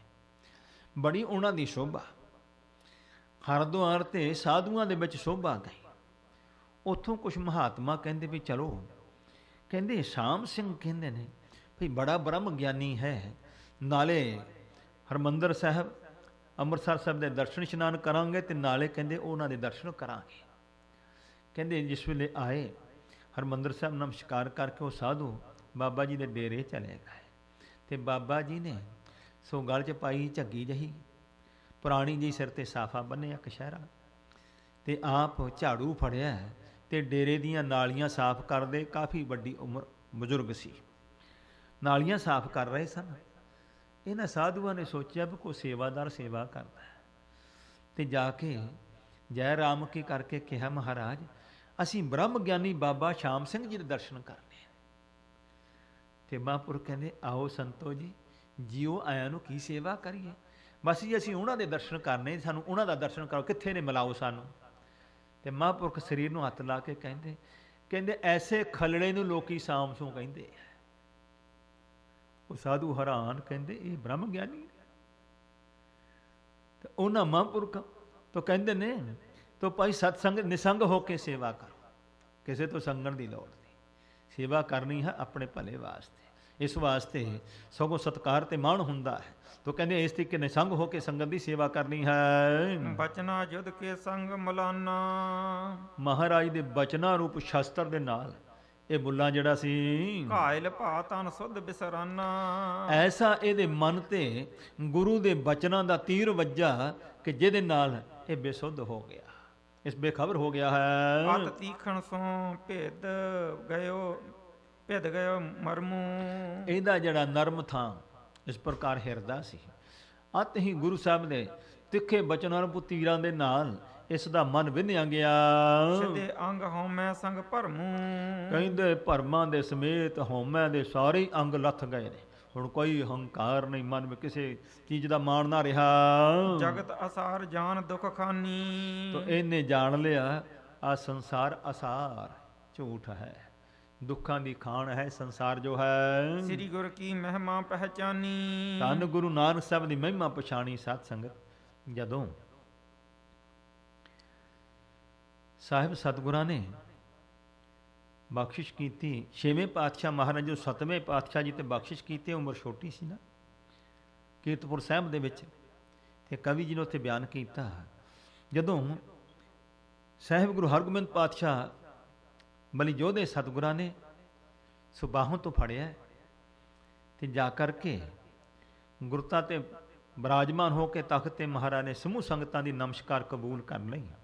ਉਪਰੰਤ ਸਤਿਗੁਰੂ ਪਾਤਸ਼ਾਹ ਜੀ ਨੂੰ, ਸੋ 7ਵੇਂ ਸਰੂਪ ਜੀ ਨੂੰ, ਸੋ ਇਸ ਪ੍ਰਕਾਰ ਗੁਰਤਾ ਦੇ ਤਖਤ ਤੇ ਬਿਠਾ ਕੇ 5 ਪੈਸੇ ਨਾਰੀਅਲ ਲੈ ਕੇ ਪ੍ਰਕਰਮਾ ਕਰਕੇ ਗੁਰਤਾ ਗੱਦੀ ਦੀ ਬਖਸ਼ਿਸ਼ ਕਰ ਦਿੱਤੀ, ਮੱਥਾ ਟੇਕ ਦਿੱਤਾ ਤੇ ਮਹਾਰਾਜ ਨੇ ਮਿਹਰ ਦੀ ਦ੍ਰਿਸ਼ਟੀ ਕਰ ਦਿੱਤੀ। ਤੇ ਲਿਖਦੇ ਨੇ ਕਵੀ ਜੀ ਕਿ ਉਸ ਵੇਲੇ ਕਵਾੜ ਖੁੱਲੇ, ਤਿੰਨਾਂ ਲੋਕਾਂ ਦੀ ਸੋਝੀ ਹੋ ਗਈ। ਸ੍ਰੀ ਗੁਰੂ ਹਰਿਰਾਏ ਸਾਹਿਬ ਜੀ, ਤਿੰਨਾਂ ਲੋਕਾਂ ਦੀ ਸੋਝੀ ਹੋ ਗਈ। ਜਿਹੜੇ ਗੁਰੂ ਘਰ ਦੇ ਮਸੰਦ ਬਜ਼ੁਰਗ ਸਨ, ਸੋਚਾਂ ਸੋਚਦੇ ਨੇ ਇਹ ਬਾਲਕ ਕੀ ਕਰੂਗਾ। ਗੁਰੂ ਸਾਹਿਬ ਨੇ 6ਵੇਂ ਪਾਤਸ਼ਾਹ ਐਡੀਆਂ ਜੰਗਾਂ ਲੜੀਆਂ ਨੇ, ਇੰਨਾ, ਇਹ ਹੁਣ ਬਾਲਕ ਕਿਸ ਤਰੀਕੇ ਨਾਲ ਪੰਥ ਨੂੰ ਸੰਭਾਲੂ। ਉਧਰੋਂ ਸਰਕਾਰੀ ਦਰਬਾਰੇ ਟੱਕਰ ਲਈ ਹੋਈ ਹੈ, ਰਾਜ ਉਹਨਾਂ ਦਾ, ਤੇ ਜਦੋਂ ਸਤਵੇਂ ਪਾਤਸ਼ਾਹ ਮਹਾਰਾਜ ਗੁਰਤਾ ਤੇ ਬਿਰਾਜਮਾਨ ਹੋ ਕਰਕੇ ਜਦੋਂ ਬਚਨ ਕੀਤੇ, ਸਾਰੇ ਹੈਰਾਨ ਹੋ ਗਏ। ਤੋ ਭਾਵ ਇਹ ਮੇਰੇ ਦਾਤਾਰ ਸਤਿਗੁਰਾਂ ਦੀ ਐਸੀ ਇੱਕ ਬਖਸ਼ਿਸ਼ ਹੈ, ਜਦੋਂ ਮਿਹਰ ਕਰਦੇ ਨੇ ਸਾਰੀਆਂ ਸ਼ਕਤੀਆਂ ਭਰ ਦਿੰਦੇ ਨੇ, ਹਉਮੈ ਆਦਿਕ ਭਰਮ ਦੂਰ ਕਰ ਦਿੰਦੇ ਹਨ। ਬੰਦ ਹਾਥ ਦੋ ਕਹੀ ਸੋ ਬੰਧਨ। ਤਾਂ ਇਸ ਮੁੱਲਾ ਨੇ ਦੋਵੇਂ ਹੱਥ ਜੋੜ ਕਰਕੇ ਗੁਰੂ ਨਾਨਕ ਸਾਹਿਬ ਦੇ ਚਰਨਾਂ ਤੇ ਨਮਸਕਾਰ ਕੀਤੀ ਹੈ। ਤੁਮ ਕੀ ਮਮ ਅਗਿਆਨ ਨਿਕੰਦਨ। ਤੁਮ ਕੀਏ, ਹੈ ਮਹਾਰਾਜ ਤੁਸਾਂ ਨੇ ਮੇਰਾ ਤਾਂ ਅਗਿਆਨ ਕਰ ਦਿੱਤਾ, ਦੂਰ ਕਰ ਦਿੱਤਾ ਹੈ, ਕਿਉਂਕਿ ਅਗਿਆਨ ਦਾ ਹਨੇਰਾ ਮਨ ਵਿੱਚ ਸੀ, ਗੁਰੂ ਸਾਹਿਬ ਨੇ ਪ੍ਰਕਾਸ਼ ਕਰ ਦਿੱਤਾ। ਤੇ ਇਹੋ ਤਾਂ ਗੁਰੂ ਦੀ ਸਿਫਤ ਹੈ। ਗੋ ਅਗਿਆਨ ਗੋਤਮ ਨਾਮ ਅਗਿਆਨ ਅਨਿਤ, ਜਿਹੜਾ ਅਗਿਆਨ ਦਾ ਹਨੇਰਾ ਅਨਿਤ ਰੂਪ ਹੈ। ਰੂਪ ਪ੍ਰਕਾਸ਼ ਕੀਆ ਜਨ ਚਿਤ, ਗੁਰੂ ਉਹਦਾ ਹੀ ਅਰਥ ਹੈ। ਤੇ ਜਿਹੜਾ ਰੂਪ ਪ੍ਰਕਾਸ਼ ਕਰ ਦੇਵੇ ਗਿਆਨ ਦਾ ਹਿਰਦੇ ਵਿੱਚ, ਪੂਰਨ ਪੁਰਖ ਰੂਪ ਹਰ ਸਾਧੂ। ਮਹਾਰਾਜ ਤੁਸੀਂ ਪੂਰਨ ਪੁਰਖ ਹੋ, ਪਰਮੇਸ਼ਰ ਹਰੀ ਦਾ ਰੂਪ ਹੋ, ਸਾਧੂ ਰੂਪ ਤੁਸੀਂ ਹੋ। ਨਰਨ ਉਧਾਰ ਹੋ ਬੁੱਧ ਅਗਾਧੂ। ਤੁਹਾਡੀ ਬੁੱਧ ਬੜੀ ਡੂੰਘੀ ਹੈ ਮਹਾਰਾਜ, ਤੁਸੀਂ ਨਰਾਂ ਦਾ, ਜੀਵਾਂ ਮਨੁੱਖਾਂ ਦਾ ਉਧਾਰ ਕਰਦੇ ਹੋ, ਕਰ ਰਹੇ ਹੋ। ਕਮਲ ਬਦਨ ਜਿਉ ਤੁਮ ਉਰ ਆਵੈ। ਇਹ ਕਮਲ ਸਰੀਖੇ ਮੁਖ ਵਾਲੇ ਸਤਿਗੁਰੂ, ਜੋ ਤੁਹਾਡੇ ਮਨ ਵਿੱਚ ਆਉਂਦਾ ਹੈ ਜੀ, ਤਾਸ ਬਿਦ ਕਰੋ ਨਾ ਕੋ ਉਲਟਾਵੈ। ਜਿਵੇਂ ਤੁਹਾਡੀ ਮੌਜ ਆ ਉਵੇਂ ਕਰੋ, ਕੋਈ ਰੋਕੇਗਾ ਨਹੀਂ, ਉਲਟਾਏਗਾ ਨਹੀਂ। ਤੁਸੀਂ ਆਪਣੀ ਮੌਜ ਕਰੋ ਮਹਾਰਾਜ, ਤੁਹਾਨੂੰ ਕੋਈ ਪਾਬੰਦੀ ਨਹੀਂ ਹੈ। ਮੈਂ ਅਬ ਸੁਣਿਓ ਜੋ ਤੁਮ ਉਪਦੇਸ਼ੂ। ਤੇ ਮੈਂ ਜਿਹੜਾ ਤੁਹਾਡਾ ਉਪਦੇਸ਼ ਹੁਣ ਸੁਣ ਲਿਆ ਮਹਾਰਾਜ, ਜਪੋ ਨਾਮ ਤਜ ਜਗਤ ਕਲੇਸ਼ੂ। ਤੋ ਮੈਂ ਤਾਂ ਹੁਣ ਇਸੇ ਨਾਮ ਦੇ ਵਿੱਚ ਹੀ ਜੁੜ ਜਾਵਾਂਗਾ, ਨਾਮ ਦਾ ਸਿਮਰਨ ਕਰੂੰ ਜਗ ਦੇ ਕਲੇਸ਼ ਕੱਟਣ ਵਾਸਤੇ। ਆਸ ਕਹਿ ਗਮਨਿਓ ਧਾਮ ਮੁਲਾਨਾ। ਇਉਂ ਗੁਰੂ ਪਾਤਸ਼ਾਹ ਮਹਾਰਾਜ ਨੂੰ ਬੇਨਤੀ ਕਰਕੇ ਨਿਹਾਲ ਹੋ ਕਰਕੇ ਮੁੱਲਾ ਆਪਣੇ ਘਰ ਨੂੰ ਗਿਆ ਹੈ। ਮੈਂ ਕਹਿ ਸੋ ਤੇ ਬਚਨ ਬਖਾਨਾ। ਮੁੜ ਕੇ ਆਨੰਦ ਐਸਾ ਆ ਗਿਆ, ਕਿਸੇ ਨਾਲ ਕੋਈ ਬਚਨ ਨਹੀਂ ਕੀਤਾ। ਸੋ ਆਨੰਦ ਵਿੱਚ ਮਸਤ ਹੋ ਕਰਕੇ ਸਾਹਿਬ ਗੁਰੂ ਨਾਨਕ ਸਾਹਿਬ ਦੇ ਘਰ ਵਿੱਚ ਆਇਆ ਸੀ। ਮਹਿਤਾ ਜੀ ਲੈ ਕੇ ਆਏ ਸਨ। ਹੁਣ ਇੱਥੋਂ ਨਿਹਾਲ ਹੋ ਕੇ ਆਪਣੇ ਘਰ ਨੂੰ ਪਰਤਿਆ ਹੈ। ਜੋ ਪਈ ਪਰਮੇਸ਼ਰ ਦਿਸ ਪ੍ਰੀਤ ਸੋ ਜਾਗੀ। ਹੁਣ ਇਸ ਦੇ ਮਨ ਦੀ ਪਹਿਲਾਂ ਤਾਂ ਸਿਰਫ ਗੱਲਾਂ ਹੀ ਕਰਦਾ ਸੀ ਧਰਮ ਦੀਆਂ, ਬੜੇ ਕੁਰਾਨ ਦੀਆਂ ਆਇਤਾਂ ਦੇ ਅਰਥ ਕਰ ਕਰ ਸੁਣਾਇਆ ਕਰਦਾ ਸੀ। ਪਰ ਜਦੋਂ ਸਾਹਿਬ ਗੁਰੂ ਨਾਨਕ ਦੀ ਬਖਸ਼ਿਸ਼ ਹੋ ਗਈ ਹੈ, ਹੁਣ ਸੋ ਬੜੇ ਆਨੰਦ ਵਿੱਚ ਮਸਤ ਹੈ, ਸਿਮਰਨ ਕਰਦਾ ਹੈ। ਦੇਖਿਆ ਤਿਆਗ ਏਕ ਲਿਵ ਲਾਗੀ। ਵਿਸ਼ੇ ਵਿਕਾਰ ਸਭ, ਨਾ ਮਾਇਆ ਦਾ ਮੋਹ ਨਾ ਪਰਿਵਾਰ ਦਾ ਮੋਹ ਕੋਈ ਨਹੀਂ। ਵਿਸ਼ਿਆਂ ਵੱਲੋਂ ਸੁਰਤ ਉੱਚੀ ਮਹਾਰਾਜ ਨੇ ਕਰ ਦਿੱਤੀ ਹੈ। ਸਿਮਰਨ ਦਾ ਰਸ ਹੀ ਐਸਾ ਹੈ, ਆਨੰਦ ਹੈ। ਤੋ ਕਹਿੰਦੇ ਨੇ ਹੁਣ ਸੋ ਸਿਮਰਨ ਵਿੱਚ ਲਿਵ ਲੱਗ ਗਈ ਇਸ ਦੀ। ਜੀਵਤ ਜਪਤ ਰਹਿਓ ਸੋ ਨਾਮੂ। ਤੋ ਜਦੋਂ ਤੱਕ ਮਾਲਕ ਨੇ ਪ੍ਰਾਰਬਧ ਬਖਸ਼ੀ ਜੀਵਨ ਦਿੱਤਾ ਸੀ, ਇਹ ਤਾਂ ਪਰਮੇਸ਼ਵਰ ਦੇ ਨਾਮ ਦੇ ਸਿਮਰਨ ਵਿੱਚ ਮਗਨ ਹੋ ਗਿਆ। ਅੰਤ ਕਾਲ ਗਮਨਿਓ ਹਰ ਧਾਮੂ। ਤੇ ਅਖੀਰ ਨੂੰ ਸੋ ਹਰੀ ਪਰਮੇਸ਼ਰ ਵਾਹਿਗੁਰੂ ਦੇ ਘਰ ਵਿੱਚ ਗਿਆ ਹੈ। ਜਿਹੜੇ ਗੁਰੂ ਪਾਤਸ਼ਾਹ ਨੇ ਬਚਨ ਕੀਤਾ, ਕਹਿੰਦੇ ਨੇ ਭਾਈ ਕਥਨੀ ਬਦਨੀ ਕਹਿਨ ਕਹਾਵਨ, ਸਮਝ ਪਰੀ ਤੋ ਬਿਸਰਿਓ ਗਾਵਨ। ਇਹ ਜੋ ਕਥਨੀ ਬਦਨੀ ਮੂੰਹ ਤੋਂ ਕਥਾ ਕਰਨੀਆਂ, ਕੀਰਤਨ ਕਰਨੇ ਨੇ, ਇਹ ਕਹਿੰਦੇ ਜਦੋਂ ਅਸਲੀ ਸਮਝ ਪੈ ਜਾਂਦੀ ਹੈ ਨਾ, ਉਸ ਵਾਹਿਗੁਰੂ ਦਾ ਗਿਆਨ ਮਿਲਦਾ ਹੈ, ਇਹ ਸਾਰਾ ਕੁਝ ਭੁੱਲ ਜਾਂਦਾ ਹੈ। ਉੱਥੇ ਫਿਰ ਰਸ ਮਗਨ ਹੁੰਦਾ ਹੈ।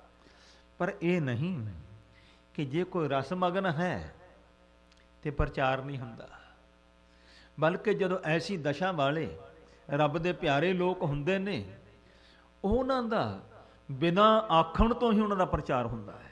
ਔਰ ਬਹੁਤ ਪ੍ਰਚਾਰ ਕਰ ਜਾਂਦੇ ਨੇ, ਬਹੁਤ ਦੁਨੀਆ ਨੂੰ ਲੱਗਣ ਲਾ ਦਿੰਦੇ ਨੇ, ਕਿਉਂਕਿ ਅਸਲ ਆਨੰਦ ਤਾਂ ਉਹਨਾਂ ਕੋਲ ਹੈ। ਇਸ ਵਾਸਤੇ ਇਹਨਾਂ ਨੂੰ ਕਿਹਾ ਕਰਮਖੰਡ ਕੀ ਬਾਣੀ ਜੋਰ। ਜਦੋਂ ਇਹ ਦਸ਼ਾ ਅੜ ਜਾਂਦੀ ਹੈ, ਇਹ ਕਰਮ ਬਖਸ਼ਿਸ਼ ਦੇ ਖੰਡ ਵਿੱਚ ਹੁੰਦੇ ਨੇ, ਇਹਨਾਂ ਦੀ ਬਾਣੀ ਵਿੱਚ ਜ਼ੋਰ ਹੁੰਦਾ ਹੈ। ਬਸ ਜਿੱਧਰ ਨੂੰ ਬਚਨ ਕਰਤਾ ਉਧਰ ਹੀ ਸੱਤ ਹੈ। ਇਸ ਵਾਸਤੇ ਸਾਧ ਬਚਨ ਅਟਲਾਦਾ ਦੀ ਅਵਸਥਾ ਬਣ ਜਾਂਦੀ ਹੈ। ਤੇ ਬਸ ਦੁਨੀਆ ਜੋ ਸ਼ਰਧਾ ਕਰਦੀ ਹੈ, ਭਾਵਨਾ ਉਹਨਾਂ ਦੀਆਂ ਪੂਰੀਆਂ ਹੋ ਜਾਂਦੀਆਂ ਨੇ, ਤੇ ਬਚਨ ਕਰ ਦਿੰਦੇ ਨੇ, ਉਹ ਸਤ ਹੋ ਜਾਂਦੇ ਹਨ। ਉਹ ਜੋੜਦੇ ਨੇ ਫਿਰ ਵਾਹਿਗੁਰੂ ਦੇ ਸਿਮਰਨ ਵਿੱਚ। ਦੋਹਰਾ ਸ੍ਰੀ ਸਰ ਸਵਸਤੀ ਸਰਬਦਾ। ਤੋ ਕਹਿੰਦੇ ਨੇ ਸ੍ਰੀ ਸ਼੍ਰੋਮਣੀ ਸਾਰਦਾ ਸਵਸਤੀ ਪਰਮੇਸ਼ਵਰ ਦੀ ਸੋ ਇਹ ਬਾਣੀ ਰੂਪ ਜੋ ਸ਼ਕਤੀ ਹੈ, ਪਰਨ ਸਵੇਤ ਸੁਖ ਕੰਦ, ਜੋ ਬੜੀ ਸੁਖਾਂ ਦੀ ਦਾਤੀ ਹੈ, ਮਹਾਨ ਉਜਲ ਰੰਗ ਵਾਲੀ ਜੋ ਹੈ, ਤਰਲ ਆਂਗਰੀ ਬੀਨ ਸੋ, ਸੋਹਣੀ ਬੀਣਾ ਲੈ ਕੇ ਉਹਦੇ ਤੇ ਆਪਣੀ ਉਂਗਲਾਂ ਨੂੰ ਚੰਚਲ ਕਰਦੀ ਹੋਈ ਵਾਹਿਗੁਰੂ ਦਾ ਗੁਣ ਗਾਇਨ ਕਰਦੀ ਹੈ। ਜੋ ਬੰਦੋਂ ਦੋਏ ਕਰ ਬੰਦ, ਐਸੀ ਉਸ ਸਵਸਤੀ ਨੂੰ, ਸ਼ਾਰਦਾ ਨੂੰ ਮੈਂ ਦੋਵੇਂ ਹੱਥ ਜੋੜ ਕਰਕੇ ਨਮਸਕਾਰ ਕਰਦਾ ਹਾਂ। ਸ੍ਰੀ ਵਾਲਾ ਸੰਦਰਵਾਜ ਚਉਪਈ ਕਾਲੂ ਬਹਰੋ ਕੀਨ ਵਿਚਾਰਾ। ਜਿਸ ਵੇਲੇ ਸਾਹਿਬ ਸਤਿਗੁਰੂ ਸ੍ਰੀ ਗੁਰੂ ਨਾਨਕ ਪਾਤਸ਼ਾਹ ਜੀ ਨੇ ਬਖਸ਼ਿਸ਼ ਕੀਤੀ, ਹੁਣ ਜਿਹੜੇ ਹਿੰਦੀ ਪੜ੍ਹਾਉਣ ਵਾਲੇ ਸੀ ਉਹ ਵੀ ਤਾਰ ਤੇ, ਜਿਹੜੇ ਇਸ ਪ੍ਰਕਾਰ ਫਾਰਸੀ ਪੜ੍ਹਾਉਣ ਵਾਲੇ, ਸੰਸਕ੍ਰਿਤ ਪੜ੍ਹਾਉਣ ਵਾਲੇ ਉਸਤਾਦ ਸੀ, ਉਹਨਾਂ ਨੂੰ ਤਾਂ ਮਹਾਰਾਜ ਨੇ ਬ੍ਰਹਮ ਗਿਆਨ ਬਖਸ਼ ਕਰਕੇ ਤਾਰ ਦਿੱਤਾ। ਪਿਤਾ ਜੀ ਨੇ ਹੁਣ ਵਿਚਾਰ ਕੀਤਾ ਹੈ, ਕਾਲੂ ਬਹਰੋ ਕੀਨ ਵਿਚਾਰਾ। ਸਤਿਗੁਰਾਂ ਦੇ ਪਿਤਾ ਸਤਿਕਾਰਯੋਗ ਬਾਬਾ ਕਾਲੂ ਜੀ ਨੇ ਵਿਚਾਰ ਕੀਤਾ ਹੈ, ਜਗ ਜੋ ਪਵੀਤ ਦੇਹਿਤ ਧਾਰਾ। ਤੋ ਕਹਿੰਦੇ ਨੇ ਹੁਣ ਇਹਨਾਂ ਦੀ ਅਵਸਥਾ ਜਿਹੜੀ ਹੈ ਹੁਣ ਧਰਮ ਵਿੱਚ ਪ੍ਰਵੇਸ਼ ਕਰਨ ਦੀ ਹੈ। ਇਸ ਵਾਸਤੇ ਇਹਨਾਂ ਨੂੰ ਜੰਜੂ ਦੇ ਧਾਰਨੀ ਬਣਾਈ ਹੈ। ਜਿਸ ਤਰ੍ਹਾਂ ਸਾਹਿਬ ਗੁਰੂ ਨਾਨਕ ਸਾਹਿਬ ਦੇ ਇਸ ਖਾਲਸਾ ਪੰਥ ਵਿੱਚ ਅੰਮ੍ਰਿਤ ਛਕਾ ਕਰਕੇ ਸੋ ਧਰਮ ਵਿੱਚ ਪ੍ਰਵੇਸ਼ ਕੀਤਾ ਜਾਂਦਾ ਹੈ, ਇਸੇ ਤਰ੍ਹਾਂ ਹਿੰਦੂ ਧਰਮ ਵਿੱਚ ਜਗਿਓ ਪਵਿੱਤਮ ਮਹਾਪਵਿੱਤਮ ਕਹਿ ਕਰਕੇ ਸੰਸਕ੍ਰਿਤ ਵਿੱਚ ਤੇ ਜੰਜੂ ਦੀ ਰਸਮ ਕਰਦੇ ਹਨ। ਤੋ ਪਿਤਾ ਜੀ ਨੇ ਸੋਚਿਆ ਇਹਨਾਂ ਨੂੰ ਹੁਣ ਜੰਜੂ ਪਾਉਣ ਦੀ ਰਸਮ ਕਰੀਏ। ਪ੍ਰੋਹਤ ਜੋ ਤਿਹ ਕੋ ਹਰਦਿਆਲਾ। ਜਿਹੜਾ ਹੁਣ ਇਹਨਾਂ ਦਾ ਕੁਲ ਦਾ ਪ੍ਰੋਹਤ ਹਰਦਿਆਲ ਪੰਡਤ ਸੀ, ਉਸ ਦੇ ਤਾਂ ਹੀ ਸੋ ਬੁਲਾਏ ਲੀਨੋ ਤਤਕਾਲਾ। ਝਟ ਕਹਿੰਦੇ ਉਸ ਨੂੰ ਬੁਲਾ ਲਿਆ ਔਰ ਹੈ, ਅਭਲਾਖਾ ਸਗਲ ਸੁਣਾਈ। ਆਪਣੇ ਮਨ ਦੀ ਇੱਛਾ ਜਿਹੜੀ ਸੀ ਸਾਰੀ ਸੁਣਾ ਦਿੱਤੀ ਹੈ। ਸਤਰੀ ਰੀਤ ਕਰੋ ਦਿਅਰਾਈ। ਤੋ ਕਹਿੰਦੇ ਦਿਜ ਰਾਈ ਹੈ, ਸੋ ਇਸ ਪ੍ਰਕਾਰ ਰਾਜ ਪ੍ਰੋਹਤ ਜੀ ਤੁਸੀਂ ਇੰਜ ਕਰੋ, ਹੁਣ ਸਾਰੀ ਇਹ ਮਰਜ਼ਾਦਾ ਜਿਹੜੀਆਂ ਤੁਸੀਂ ਨਿਭਾਓ। ਸੁਣ ਕਰ ਬਚ ਅਸ ਦਵੇਜ ਹਰਦਿਆਲੂ। ਤੋ ਦਵਿਜ ਪੰਡਤ ਹਰਦਿਆਲ ਜੀ ਨੇ ਜਦੋਂ ਇਹ ਬਚਨ ਸੁਣੇ ਹਨ, ਕਹਿਓ ਸੋਚ ਸਭ ਆਨ ਬਿਸਾਲੂ। ਤੋ ਕਹਿਣ ਲੱਗਾ ਵੀ ਤੁਸੀਂ ਸਾਰੀ ਸਾਜੋ ਸਮੱਗਰੀ ਜਿਹੜੀ ਹੈ ਉਹ ਲਿਆਓ ਤੇ ਆਪਣਾ ਇਸ ਪ੍ਰਕਾਰ ਸੋ ਇਹ ਮਰਜ਼ਾਦਾ ਕੀਤੀ ਜਾਏਗੀ। ਸਭ ਬਾਸਰ ਸੋ ਦੀਨ ਬਤਾਈ। ਸ਼ੁਭ ਦਿਨ ਜਿਹੜਾ ਸੀ ਆਪਣੇ ਹਿਸਾਬ ਨਾਲ ਉਸਨੇ ਦੱਸ ਦਿੱਤਾ। ਕਰ ਆਰੰਭ ਜਿਉ ਅਧਿਕ ਵਡਾਈ। ਤੋ ਆਰੰਭ ਕੀਤਾ ਜਿਸ ਨਾਲ ਬਹੁਤੀ ਵਡਿਆਈ ਪ੍ਰਾਪਤ ਹੋ ਜਾਏ। ਨਿਜ ਪਰਤੇ ਸੁਣ ਕਰ ਤਬ ਕਾਲੂ। ਮਹਿਤਾ ਕਾਲੂ ਜੀ ਨੇ ਪੰਡਿਤ ਬ੍ਰਾਹਮਣ ਜੀ ਤੋਂ ਸੁਣ ਕੇ ਸਭ ਸੰਭਾਰਨ ਆਨ ਉਤਾਲੂ। ਬੜੀ ਛੇਤੀ ਦੇ ਨਾਲ ਸਭ ਵਸਤੂਆਂ ਜਿਹੜੀਆਂ ਮੰਗਾ ਲਈਆਂ ਨੇ, ਜੋ ਲੰਗਰ ਪ੍ਰਸ਼ਾਦ ਕਰਨਾ ਸੀ। ਭੋਜਨ ਹੇਤ ਅਨ ਇਕਠਾਈ। ਬਹੁਤ ਸਾਰਾ ਅੰਨ ਇਕੱਠਾ ਕਰ ਲਿਆ ਭੋਜਨ ਕਰਾਉਣ ਵਾਸਤੇ। ਕਾਮਿਕ ਕਾਰਨ ਸ਼ਾਂਗ ਮਗਾਈ। ਉਹ ਸਰਦੇ ਪੁੱਜਦੇ ਘਰਾਂ ਵਿੱਚ ਉਸ ਵੇਲੇ ਬੱਕਰੇ ਵੀ ਵੱਢੇ ਜਾਣ, ਬੱਕਰਾ ਵੀ ਮੰਗਾ ਲਿਆ ਹੈ। ਆਸਾ ਜੀ ਦੀ ਵਾਰ ਵਿੱਚ ਵੀ ਗੁਰੂ ਸਾਹਿਬ ਨੇ ਜ਼ਿਕਰ ਕੀਤਾ ਹੈ, ਕੋਹ ਬੱਕਰਾ ਨੇ ਖਾਇਆ ਸਭ ਕੋ ਆਖਿਆ ਪਾਏ। ਜੋ ਛਤਰੀ ਕਾਲੂ ਕੇ ਗਿਆਤੀ। ਜਿਹੜੇ ਮਹਿਤਾ ਕਾਲੂ ਜੀ ਦੇ ਖੱਤਰੀ ਗੋਤੀ ਸਨ, ਬੇਦੀ ਲੋਕ, ਸਭਨ ਅਮੰਤੂ ਦੀਨੋ ਖਿਆਤੀ। ਖਿਆਤੀ ਪ੍ਰਗਟ ਹੀ ਸਾਰਿਆਂ ਨੂੰ ਨਿਉਂਦੇ ਵਰਜ ਦਿੱਤੇ ਹਨ।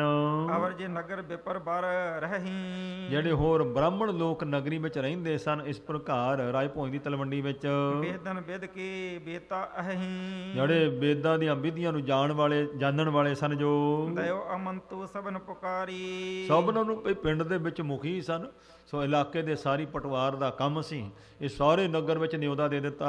ਆਏ ਕਾਲੂ ਧਾਮ ਮਝਾਰੀ। ਸਾਰੇ ਹੀ ਸੋ ਮਹਿਤਾ ਕਾਲੂ ਜੀ ਦੇ ਘਰ ਵਿੱਚ ਆ ਗਏ ਹਨ। ਚੋ ਪਈ ਗੋ ਮੈਂ ਸੋ ਲੇਪਨ ਛਿਤ ਕਰਕੇ।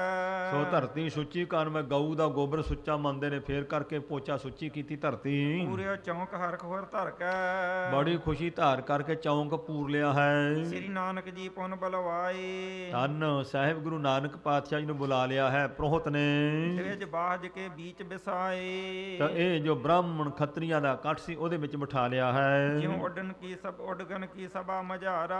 ਇਉਂ ਸਮਝੋ ਜਿਵੇਂ ਤਾਰਿਆਂ ਦੀ ਸਭਾ ਲੱਗੀ ਨਾ ਆਕਾਸ਼ ਮੰਡਲ ਵਿੱਚ, ਜਾਵੇ ਪੂਰਨ ਇੰਦ ਉਦਾਰਾ। ਤੇ ਜਾਵੇ ਨਾ ਪੂਰਨਮਾਸ਼ੀ ਦਾ ਚੰਦਰਮਾ ਜਦੋਂ ਚੜ੍ਹਦਾ, ਇਉਂ ਇਹ ਸਾਰੀ ਤਾਰਿਆਂ ਦੀ ਨਿਆਈ ਸਭਾ ਸੀ। ਗੁਰੂ ਨਾਨਕ ਸਾਹਿਬ ਜੀ ਚੰਦਰਮਾ ਸਰੀਖੇ ਵਿੱਚ ਗਏ ਨੇ। ਸੋਭਾ ਸੰਜੋਤ ਤਿਉ ਤਹ ਜਾਈ। ਇਉਂ ਸੋਭਾ ਦੇ ਸਮੇਤ ਹੋ ਕੇ ਗੁਰੂ ਪਾਸ਼ਾ ਮੱਥ ਚਾਲ ਹੋ ਕੇ ਗਏ ਹਨ। ਵੈਸੇ बीच ਸਭਾ ਸੁਖਦਾਈ। ਤੇ ਮਹਾਰਾਜ ਸੁਖਾਂ ਦੇ ਦਾਤੇ ਸਤਿਗੁਰੂ ਜੀ ਇਸ ਜੁੜੀ ਹੋਈ ਸਭਾ ਦੇ ਵਿੱਚ ਜਾ ਕਰਕੇ ਬਿਰਾਜਮਾਨ ਹੋ ਗਏ ਹਨ। ਸ਼ਤਰਨ ਰੀਤ ਜੋਹਤੀ ਪੁਰਾਤਨ।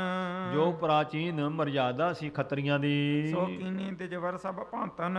ਸੋ ਪੰਡਤ ਜੀ ਨੇ ਸਭ ਤਰੀਕਿਆਂ ਦੇ ਨਾਲ ਸਾਰੀ ਮਰਜ਼ਾਦਾ ਕੀਤੀ ਹੈ। ਕੁਲ ਆਚਾਰ ਸਿਖਾਵਨ ਲਾਗਾ। ਸਾਹਿਬ ਗੁਰੂ ਨਾਨਕ ਪਾਤਸ਼ਾਹ ਜੀ ਨੂੰ ਸ੍ਰੇਸ਼ਟ ਆਚਾਰ ਧਰਮ ਕਰਮ ਸਿਖਾਉਣ ਲੱਗਾ ਕਹਿੰਦਾ ਹੈ। ਪੁਨ ਪਾਵਨ ਜੰਨੂ ਅਨੁਰਾਗਾ। ਤੇ ਫਿਰ ਸਾਰੀ ਗੱਲਬਾਤ ਸਿਖਾ ਕੇ ਜਦੋਂ ਉਹ ਧਾਗਾ ਲੈ ਕੇ ਜੰਨੂ ਜਿਹੜਾ ਸੀ ਗੁਰੂ ਨਾਨਕ ਸਾਹਿਬ ਦੇ ਗਲ ਵਿੱਚ ਪਾਉਣ ਲੱਗਾ, ਜਦੋਂ ਜਗਤ ਵਿਮੋਚਨ ਲੋਚਨ ਚਾਰੂ। ਸੁੰਦਰ ਨੇਤਰਾਂ ਵਾਲੇ ਜਗਤ ਦੀਆਂ ਸੋਚਾਂ ਨੂੰ ਦੂਰ ਕਰਨ ਵਾਲੇ ਗੁਰੂ ਨਾਨਕ ਸਾਹਿਬ ਮਹਾਰਾਜ ਜੀ, ਕੀਤਵਨ ਕੀਨੀ ਮੋਖ ਉਦਾਰੂ। ਤੋਂ ਮੇਰੇ ਸਤਿਗੁਰੂ ਪਾਤਸ਼ਾਹ ਜੀ ਤੋਂ ਸੋ ਇਸ ਪ੍ਰਕਾਰ ਚਿਤਵਨੀ ਕੀਤੀ ਹੈ। ਇਸ ਪ੍ਰਕਾਰ ਮੋਖ ਉਦਾਰੂ ਮੁਕਤੀ ਦਾਤਾ ਸਤਿਗੁਰਾਂ ਤੋਂ ਪੂਜਤ ਭੇਦ ਵਿਜ ਮੋਹਿ ਸੁਨਾਵੋ। ਗੁਰੂ ਪਾਤਸ਼ਾਹ ਕਹਿਣ ਲੱਗੇ, ਪ੍ਰੋਹਤ ਜੀ ਭਾਈ ਮੈਨੂੰ ਪਹਿਲਾਂ ਇਹ ਗੱਲ ਦੱਸ, ਕਿਸ ਕਾਰਨ ਤੇ ਜੰਨੂ ਪਾਵੋ। ਕੀ ਗੱਲ ਹੈ? ਇਹ ਜੰਨੂ ਧਾਗਾ ਕਿਉਂ ਪਾਉਣ ਲੱਗੋ ਮੇਰੇ ਗਲ? ਕੌਣ ਅਗਤ ਅਧਿਕਤਾ ਜਾਂ ਤੇ ਵੀ ਪਾਏ। ਜੇ ਇਹ ਧਾਗਾ ਮੇਰੇ ਗਲ ਪਾ ਦਿਓਗੇ ਤੇ ਕੀ ਵੱਡੀ ਵਡਿਆਈ ਹੋ ਜਾਊਗੀ। ਕਿਸ ਪਦਵੀ ਇਹੋ ਦੇ ਪਹੁੰਚਾਏ। ਇਹ ਤੁਹਾਡਾ ਪਾਇਆ ਹੋ ਕੱਚਾ ਧਾਗਾ ਕਿਹੜੀ ਪਦਵੀ ਤੇ ਪਹੁੰਚਾ ਦਊਗਾ। ਪਹਿਰੇ ਬਿਨਾ ਨੂਨਤਾ ਜੋ। ਤੇ ਇਸ ਨੂੰ ਪਹਿਰਨ ਤੋਂ ਬਿਨਾ ਜਿਹੜੀ ਕੋਈ ਆਪਣੇ ਕਮੀ ਰਹਿੰਦੀ ਆ ਉਹ ਦੱਸ। ਦਿਜਬਰ ਮੁਝੇ ਸਮਝਾਇਓ ਸੋ। ਹੇ ਪੰਡਤ ਜੀ ਪਹਿਲਾਂ ਮੈਨੂੰ ਇਹ ਗੱਲ ਸਮਝਾਓ, ਇਹ ਜੰਜੂ ਪਾਉਣ ਤੋਂ ਪਹਿਲਾਂ। ਸੁਨ ਹਰਦਿਆਲ ਚੌਂਪ ਚਿਤ ਚਮਕੀ। ਤਾਂ ਇਹ ਗੱਲ ਸੁਣ ਕਰਕੇ ਇਹ ਹਰਦਿਆਲ ਪ੍ਰੋਹਤ ਜਿਸ ਨੇ ਸਾਹਿਬ ਗੁਰੂ ਨਾਨਕ ਸਾਹਿਬ ਜੀ ਦੇ ਜਨਮ ਸਮੇਂ ਜਨਮ ਪੱਤਰੀ ਲਿਖੀ ਤੇ ਗੁਰੂ ਸਾਹਿਬ ਦਾ ਜਸ ਗਾਇਨ ਕੀਤਾ ਸੀ, ਦੱਸਿਆ ਸੀ ਵਿਸ਼ੇਸ਼ਤਾਵਾਂ ਕਿ ਐਸਾ ਬਾਲਕ ਅਵਤਾਰ ਹੈ। ਤਾਂ ਮਨ ਵਿੱਚ ਇਸ ਦੇ ਬੜੀ ਚੌਂਪ ਚਮਕੀ, ਬੜੀ ਇੱਛਾ ਜਾਗੀ ਹੈ। ਇੱਛਾ ਕਰਤ ਮੋਹ ਭ੍ਰਮ ਕਮਕੀ। ਤੇ ਇੱਛਾ ਕਰਦਾ ਵੀ ਮੇਰੇ ਮਨ ਚੋਂ ਮੋਹ ਤੇ ਭਰਮ ਜਿਹੜਾ ਇਹ ਦੂਰ ਕਰ ਦੇਣ ਗੁਰੂ ਨਾਨਕ ਸਾਹਿਬ ਜੀ। ਪੂਰਬ ਆਸ ਸੁਨਨ ਉਪਦੇਸ਼ੂ। ਕਿਉਂਕਿ ਇਹਦੇ ਮਨ 'ਚ ਪਹਿਲਾਂ ਹੀ ਆਸ ਸੀ ਕਿ ਗੁਰੂ ਨਾਨਕ ਪਾਤਸ਼ਾਹ ਜੀ ਨੇ ਸੋ ਕਿਰਪਾ ਕੀਤੀ ਹੈ। ਜਦੋਂ ਗੁਰੂ ਨਾਨਕ ਸਾਹਿਬ ਦੀ ਜਨਮ ਪੱਤਰੀ ਦੇਖ ਕੇ ਤੇ ਇਸ ਨੇ ਤੱਕਿਆ ਸੀ ਬਾਲਕ ਨੂੰ, ਮਹਾਰਾਜ ਦੇ ਅੰਗ ਦੇਖ ਕੇ ਦੇਖਿਆ ਅਵਤਾਰ ਨੇ, ਜਗਤ ਉਦਾਹਰਨ ਆਏ ਨੇ। ਤੇ ਜਦੋਂ ਇਉਂ ਦਰਸ਼ਨ ਕਰਕੇ ਵਾਪਸ ਘਰ ਨੂੰ ਤੁਰ ਰਿਹਾ ਸੀ ਨਾ ਮਹਾਰਾਜ ਦੇ ਅਵਤਾਰ ਸਮੇਂ, ਉਸ ਵੇਲੇ ਮਨ ਵਿੱਚ ਪਛਤਾਉਂਦਾ ਸੀ ਇਸ ਗੱਲੋਂ ਕਿ ਪਤਾ ਨਹੀਂ ਮੇਰੀ ਉਮਰ ਜਿਹੜੀ ਬਿਰਧ ਹੈ। ਸਾਹਿਬ ਇਹ ਅਵਤਾਰ ਆਏ ਨੇ ਜਗਤ ਤਾਰਨ ਲਈ। ਇਹ ਮਹਾਰਾਜ ਕਿਰਪਾ ਕਰਿਓ ਉਦੋਂ ਤੱਕ ਮੇਰਾ ਸਰੀਰ ਜੂਰੂ ਰਵੇ ਜਦੋਂ ਤੱਕ ਤੁਸੀਂ ਉਪਦੇਸ਼ ਦੇ ਕਰਕੇ ਦੁਨੀਆ ਦਾ ਉਧਾਰ ਕਰਨਾ ਹੈ, ਤਾਂ ਕਿ ਮੈਂ ਵੀ ਤੁਹਾਡਾ ਉਪਦੇਸ਼ ਸੁਣ ਕਰਕੇ ਆਪਣਾ ਭਲਾ ਕਰ ਸਕਾਂ। ਉਹ ਸਮਾਂ ਹੁਣ ਪਹੁੰਚਾ ਹੈ, ਇਸ ਲਈ ਇਹਦੇ ਮਨ ਵਿੱਚ ਉਪਦੇਸ਼ ਸੁਣਨ ਦੀ ਇੱਛਾ ਸੀ। ਤੇ ਬਾਕੀ ਇਹ ਜਿਹੜੇ ਮੁੱਲਾਂ ਪ੍ਰਤੀ ਅਤੇ ਪਾਨ ਦੇ ਪ੍ਰਤੀ ਜਿਹੜੀਆਂ ਮਹਾਰਾਜ ਸੱਚੇ ਪਾਤਸ਼ਾਹ ਨੇ ਬਖਸ਼ਿਸ਼ਾਂ ਹੋਈਆਂ, ਹੁਣ ਨਗਰ ਵਿੱਚ ਕਿਹੜੀ ਗੱਲ ਦਾ ਨਹੀਂ ਪਤਾ ਲੱਗਦਾ। ਇਹ ਸਾਰੀ ਗੱਲ ਸਾਰੇ ਨਗਰ ਦੇ ਲੋਕਾਂ ਵਿੱਚ ਜਿਹੜੀ ਸੀ ਇਹ ਸੋਭਾ ਸੀ ਗੁਰੂ ਨਾਨਕ ਦੀ। ਬਣੀ ਸੋ ਬਿਦ ਆਪ ਮਿਟੇ ਕਲੇਸ਼ੂ। ਕਹਿੰਦਾ ਹੁਣ ਬਿਦ ਬਣ ਗਈ ਗੁਰੂ ਨਾਨਕ ਦੇ ਉਪਦੇਸ਼ ਸੁਣਨ ਦੀ, ਹੁਣ ਮੇਰੇ ਕਲੇਸ਼ ਮਿਟਣਗੇ। ਗੁਰੂ ਸਾਹਿਬ ਇਉਂ ਇੱਛਾ ਕੀਤੀ ਹੈ। ਜਾਣਤ ਜੌਨ ਮਹਾਤਮ ਗੁਰ ਕੋ। ਇਹ ਹੁਣ ਜਾਣਦਾ ਸੀ ਗੁਰੂ ਨਾਨਕ ਸਾਹਿਬ ਮਹਾਰਾਜ ਦੇ ਮਹਾਤਮ ਨੂੰ, ਇਹ ਕਿੱਡੇ ਸਮਰੱਥ ਨਾਲ ਮਹਾਰਾਜ ਬੋਲਿਓ ਤਦ ਪੇ ਹਰਨ ਤਮ ਉਰ ਕੋ। ਹਿਰਦੇ ਦਾ ਹਨੇਰਾ ਅਗਿਆਨ ਦਾ ਦੂਰ ਕਰਨੀ ਫਿਰ ਬੇਨਤੀ ਕੀਤੀ ਹੈ। ਤਿਜ ਛਤਰੀ ਕੋ ਧਰਮ ਜੋ ਧਰਈ। ਮਹਾਰਾਜ ਜੀ ਦੇਖੋ ਬ੍ਰਾਹਮਣ ਤੇ ਖੱਤਰੀ ਦਾ ਜਿਹੜਾ ਧਰਮ ਹੈ ਜੋ ਧਾਰਨ ਕਰਨਾ ਹੈ, ਜਗ ਜੋ ਪਵੀਤ ਸੋ ਪਾਵਨ ਕਰਈ। ਉਹਨੂੰ ਇਹ ਜਗਿਓ ਪਵੀਤ ਜਿਹੜਾ ਹੈ ਨਾ ਇਹ ਜੰਨੂ ਇਹ ਪਾਉਣਾ ਪੈਂਦਾ ਹੈ।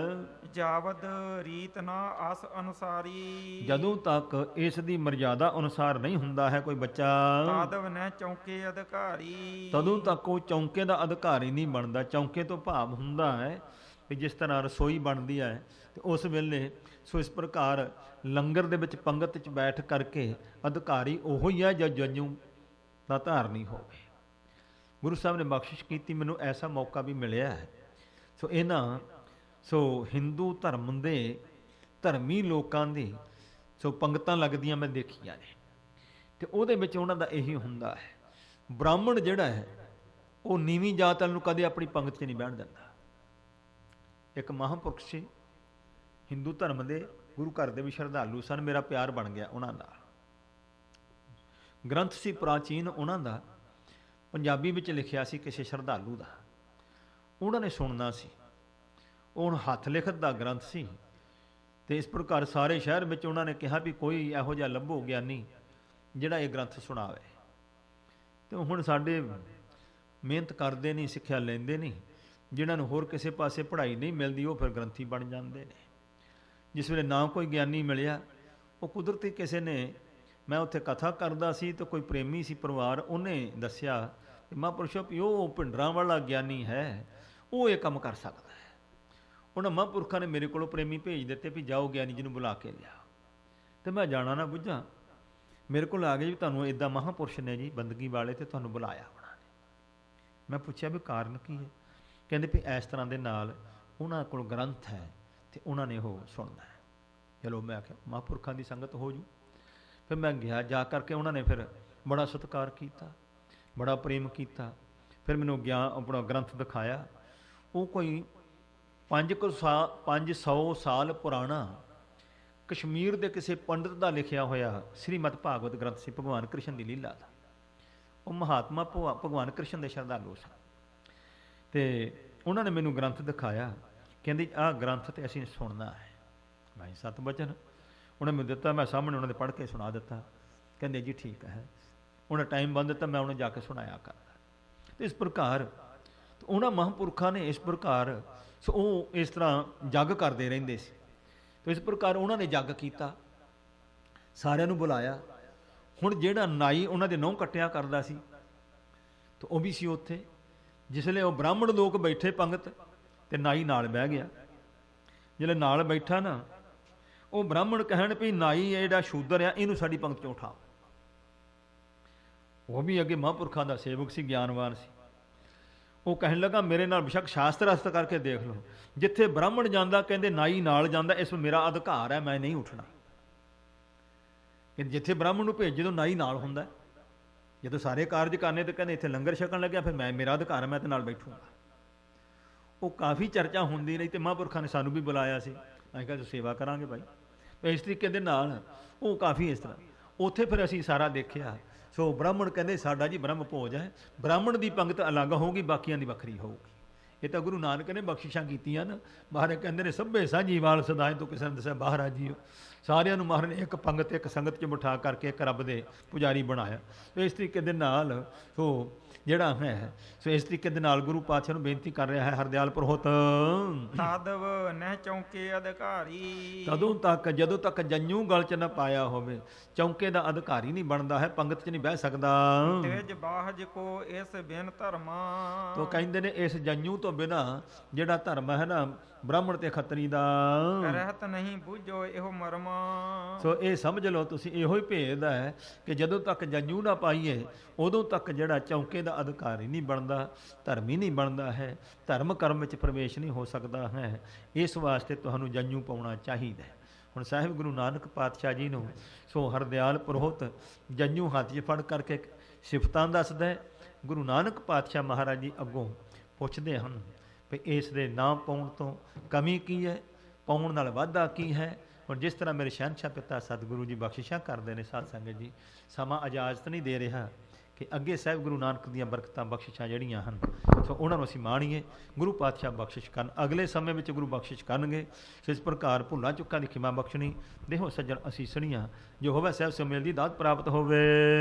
ਜਾਵਦ ਰੀਤ ਨਾ ਆਸ ਅਨੁਸਾਰੀ, ਤਾਵਦ ਨਹਿ ਚੌਂਕੇ ਅਧਿਕਾਰੀ। ਦਵੇਜ ਬਾਹਜ ਕੋ ਇਸ ਬਿਨ ਧਰਮਾ, ਰਹਿਤ ਨਹੀਂ ਬੂਝੋ ਇਹੋ ਮਰਮਾ।